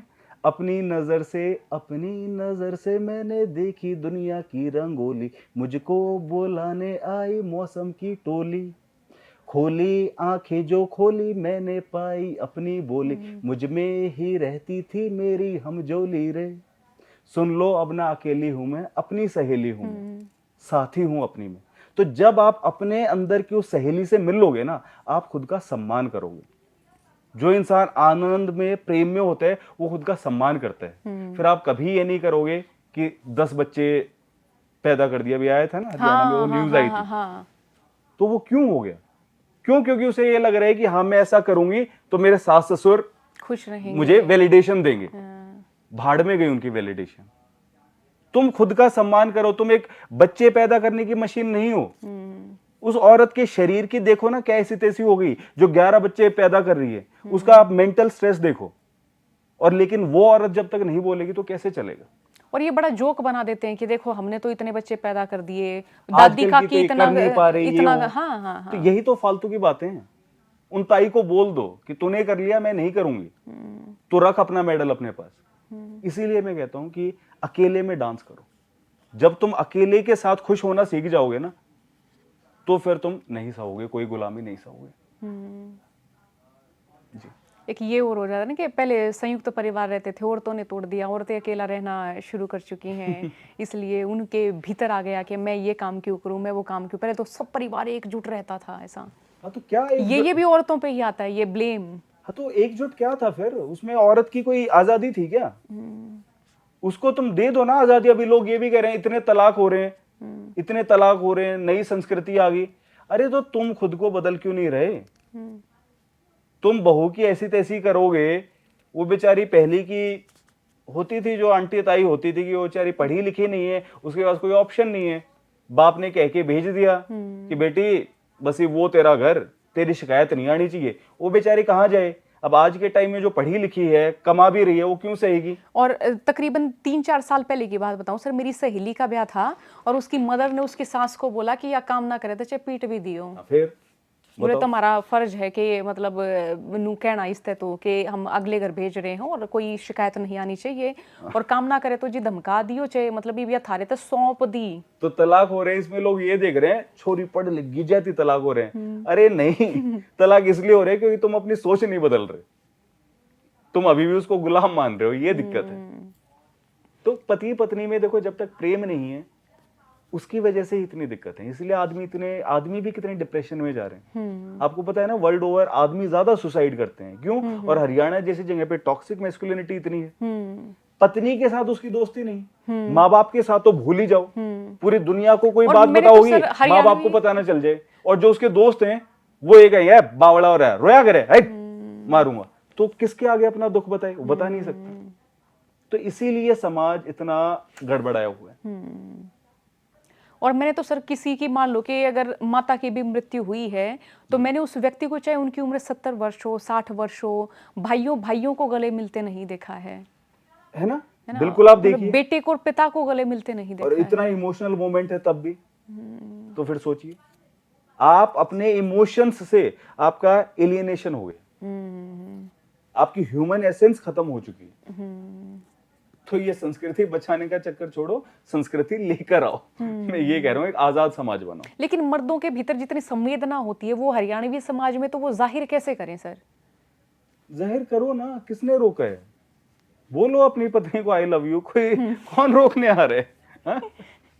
अभी तो ये है कि पति पत्नी भी साथ में बैठ जाएंगे ना घर में, तो उसको ये कहेंगे कितना बेशरम, बता अपनी लुगाई गला बैठा है। माँ बाप भी आड़े हैं, पत्नी के अलावा बैठे। मतलब उनके दिमाग में सोचो, उनका दिमाग कहाँ है? मतलब आदमी औरत बस उनको वैसे ही वो दिखते हैं। वो कपड़े पहने हुए बैठे हैं, उनके दिमाग में पर पता नहीं क्या चल रहा है कि दिन में भी पति पत्नी साथ में बैठे हैं, उन्हें इसमें भी दिक्कत है, उन्हें इसमें बेशर्मी दिख रही है। वो बाहर भी जाएंगे ना, पहले क्या होता था, आदमी 5 कदम आगे और पत्नी पीछे, है ना हरियाणा में। तो बताओ, छोरी बटे उधोरे नहीं बैठती दिखेगी कभी, तो अपने पियर में आ गई। तो मैं वही कह रहा हूँ, संविधान आ चुका है, आजादियां आपको ऑन पेपर मिल चुकी हैं, आप ले लो, कोई आपको नहीं रोक सकता। पति पत्नी प्रेम से रहो, दोस्ती से रहो, आपकी जिंदगी बेहतर होगी। आपको अपना जीवन साथी चुनना है, अपनी मर्जी से चुनो, कोई आपको नहीं रोक सकता। ना कोई गिल्टी फील करो, लोग आपके ऊपर पाप चढ़ाए, वो पाप मुझे दे दो, मुझे कोई दिक्कत नहीं। नहीं, अपनी अगर आप जिंदगी जी रहे हो, माँ बाप नहीं है राजी, वो उनकी प्रॉब्लम है कि वो नहीं समझ रहे, ठीक है ना। और मैं ये बातें सुनने में ऐसा लग रही होंगी कि मैं माँ बाप के खिलाफ बोल रहा हूँ, नहीं, ये मैं माँ बाप के ही फेवर की बात कर रहा हूँ। आप ये सोचो, आपको बागबान जैसी फिल्म बनानी पड़ती है, लोगों को गिल्टी, अरे हमारा तेरे पे कर्ज है, हमारा ध्यान रखियो। अरे अगर तुम्हारा प्यार है माँ बाप में, बच्चों में, तो रखेंगे ही ना तुम्हारा ध्यान। तुम्हें इतना डर क्यों लग रहा है कि वो तुम्हें घर से बाहर निकाल देंगे? क्यों? क्योंकि वो प्रेम है नहीं। तुमने अपने बच्चे को कभी टाइम नहीं दिया ना, आपने बस ये स्कूल भेज दिया, बस हो गया। होना ये चाहिए कि बेटा कोई भी दिक्कत हो, हम तेरे साथ खड़े हैं, पूरी दुनिया तेरे खिलाफ हो, हम तेरे साथ खड़े हैं। कोई माँ बाप बोलते, कोई नहीं, लोग तो ब्लैकमेल हो जाते हैं इस बात पे, तेरे माँ बाप को बता देंगे, है ना। माँ बाप को पता नहीं चलनी चाहिए, पूरी दुनिया को पता चल जाए, होना चाहिए इसका उल्टा कि बेटा पूरी दुनिया तेरे खिलाफ हो, हम है तेरे साथ। तो वो जब प्यार होगा तो कोई बच्चा क्यों नहीं अपने माँ बाप के साथ रहेगा। अगर वो उनसे इतना प्यार करता है, परिवार है, तो साथ रहना ही है, ये तो एक सवाल भी नहीं होना चाहिए। लेकिन आज आप देखो कि माँ बाप की भी कोई हालत सही नहीं है, और इसी वजह से आपका ये जो पेट्रियार्कल, ये जो एक तानाशाही वाला रवैया है, जहां पे इंसान इंसान नहीं है, उसकी वजह से ऐसी सिचुएशन है कि समाज में हर कोई दुखी है। औरत दुखी है, सास ससुर दुखी है, आदमी दुखी है, सब दुखी है। तो मैं कह रहा हूं इस दुख का निवारण करो, इस दुख को खत्म करो, आजाद खुद भी हो जाओ, दूसरे को भी करो। एक दूसरे से बातचीत करो, प्रेम से करो। हाँ, एक दूसरे के फैसले को स्वीकार करो, सम्मान दो। वो समय गुजर गया है ना। मैं तो ज्यादातर माता पिता, ज्यादातर जो काकी ताई हैं या उस उम्र के लोग हैं, उनको यही कहते देखती हूँ कि हमारे समय में ये था, हमने ऐसा सोचा था, कल को ऐसा होगा, है ना। वो ये नहीं सोचते कि उनका समय था, वो बीत गया। और ये भी औरतें नहीं, आदमी ज्यादा कहते हैं। औरतों से तो आप पूछोगे कि पहले का टाइम अच्छा था, आज का, बहुत सी औरतें यही आज का हमारे, हाँ हमारा टाइम क्या था, कुछ ना था। या आदमी ही अपने आप चीजें बना रहे हैं, हमारी संस्कृति को, और ये वो है। बहुत बहुत शुक्रिया विजेता सर, आप आए और ये बातचीत आप तमाम लोगों ने सुनी। आप सभी का बहुत बहुत शुक्रिया। हालांकि ये जो बातचीत है, श्रृंखला इनसे हम जारी रखें, क्योंकि ये सिर्फ और सिर्फ हरियाणवी समाज पे बातचीत थी। इनका सिनेमा का अनुभव है, धर्म के बारे में बात करेंगे, और विस्तार से हम जाति पे भी बात करेंगे। लेकिन ये बातचीत का हम कहें कि ये पहला एपिसोड आप सभी के सामने। हमें ज़रूर कमेंट कर बताइएगा आपको कैसा लगा। कोई आपका सवाल हो तो वो भी लिख के भेजिएगा। और सर, हमारी एक रिक्वेस्ट है आपसे, दूसरी बार आपको न्योता देंगे, ज़रूर आइएगा। जी जी ज़रूर आएंगे। तो बहुत ही मज़ा आया आपसे बात करके, और मेरे लिए तो यही सत्संग है कि वो अच्छा संग जहाँ पे कुछ बढ़िया बातें हों, और समाज को बदलने की बात। और हमारे भी हो कि कोई हम सोचा करते कि हमारे बीच थे कोई, मतलब बोलनी है, लिखनी है, या कोई इसे कि हमने भी बतानी है, हमारी भी आंख खोलनी है कि तुम्हारे लिए ये रास्ता सही है, ऐसा होना चाहिए। हमने वो भी नहीं मिले थे, आप मिले, बहुत शुक्रिया। हाँ, बहुत शुक्रिया सर आपका, आपने बातचीत सुनी, बहुत बहुत शुक्रिया।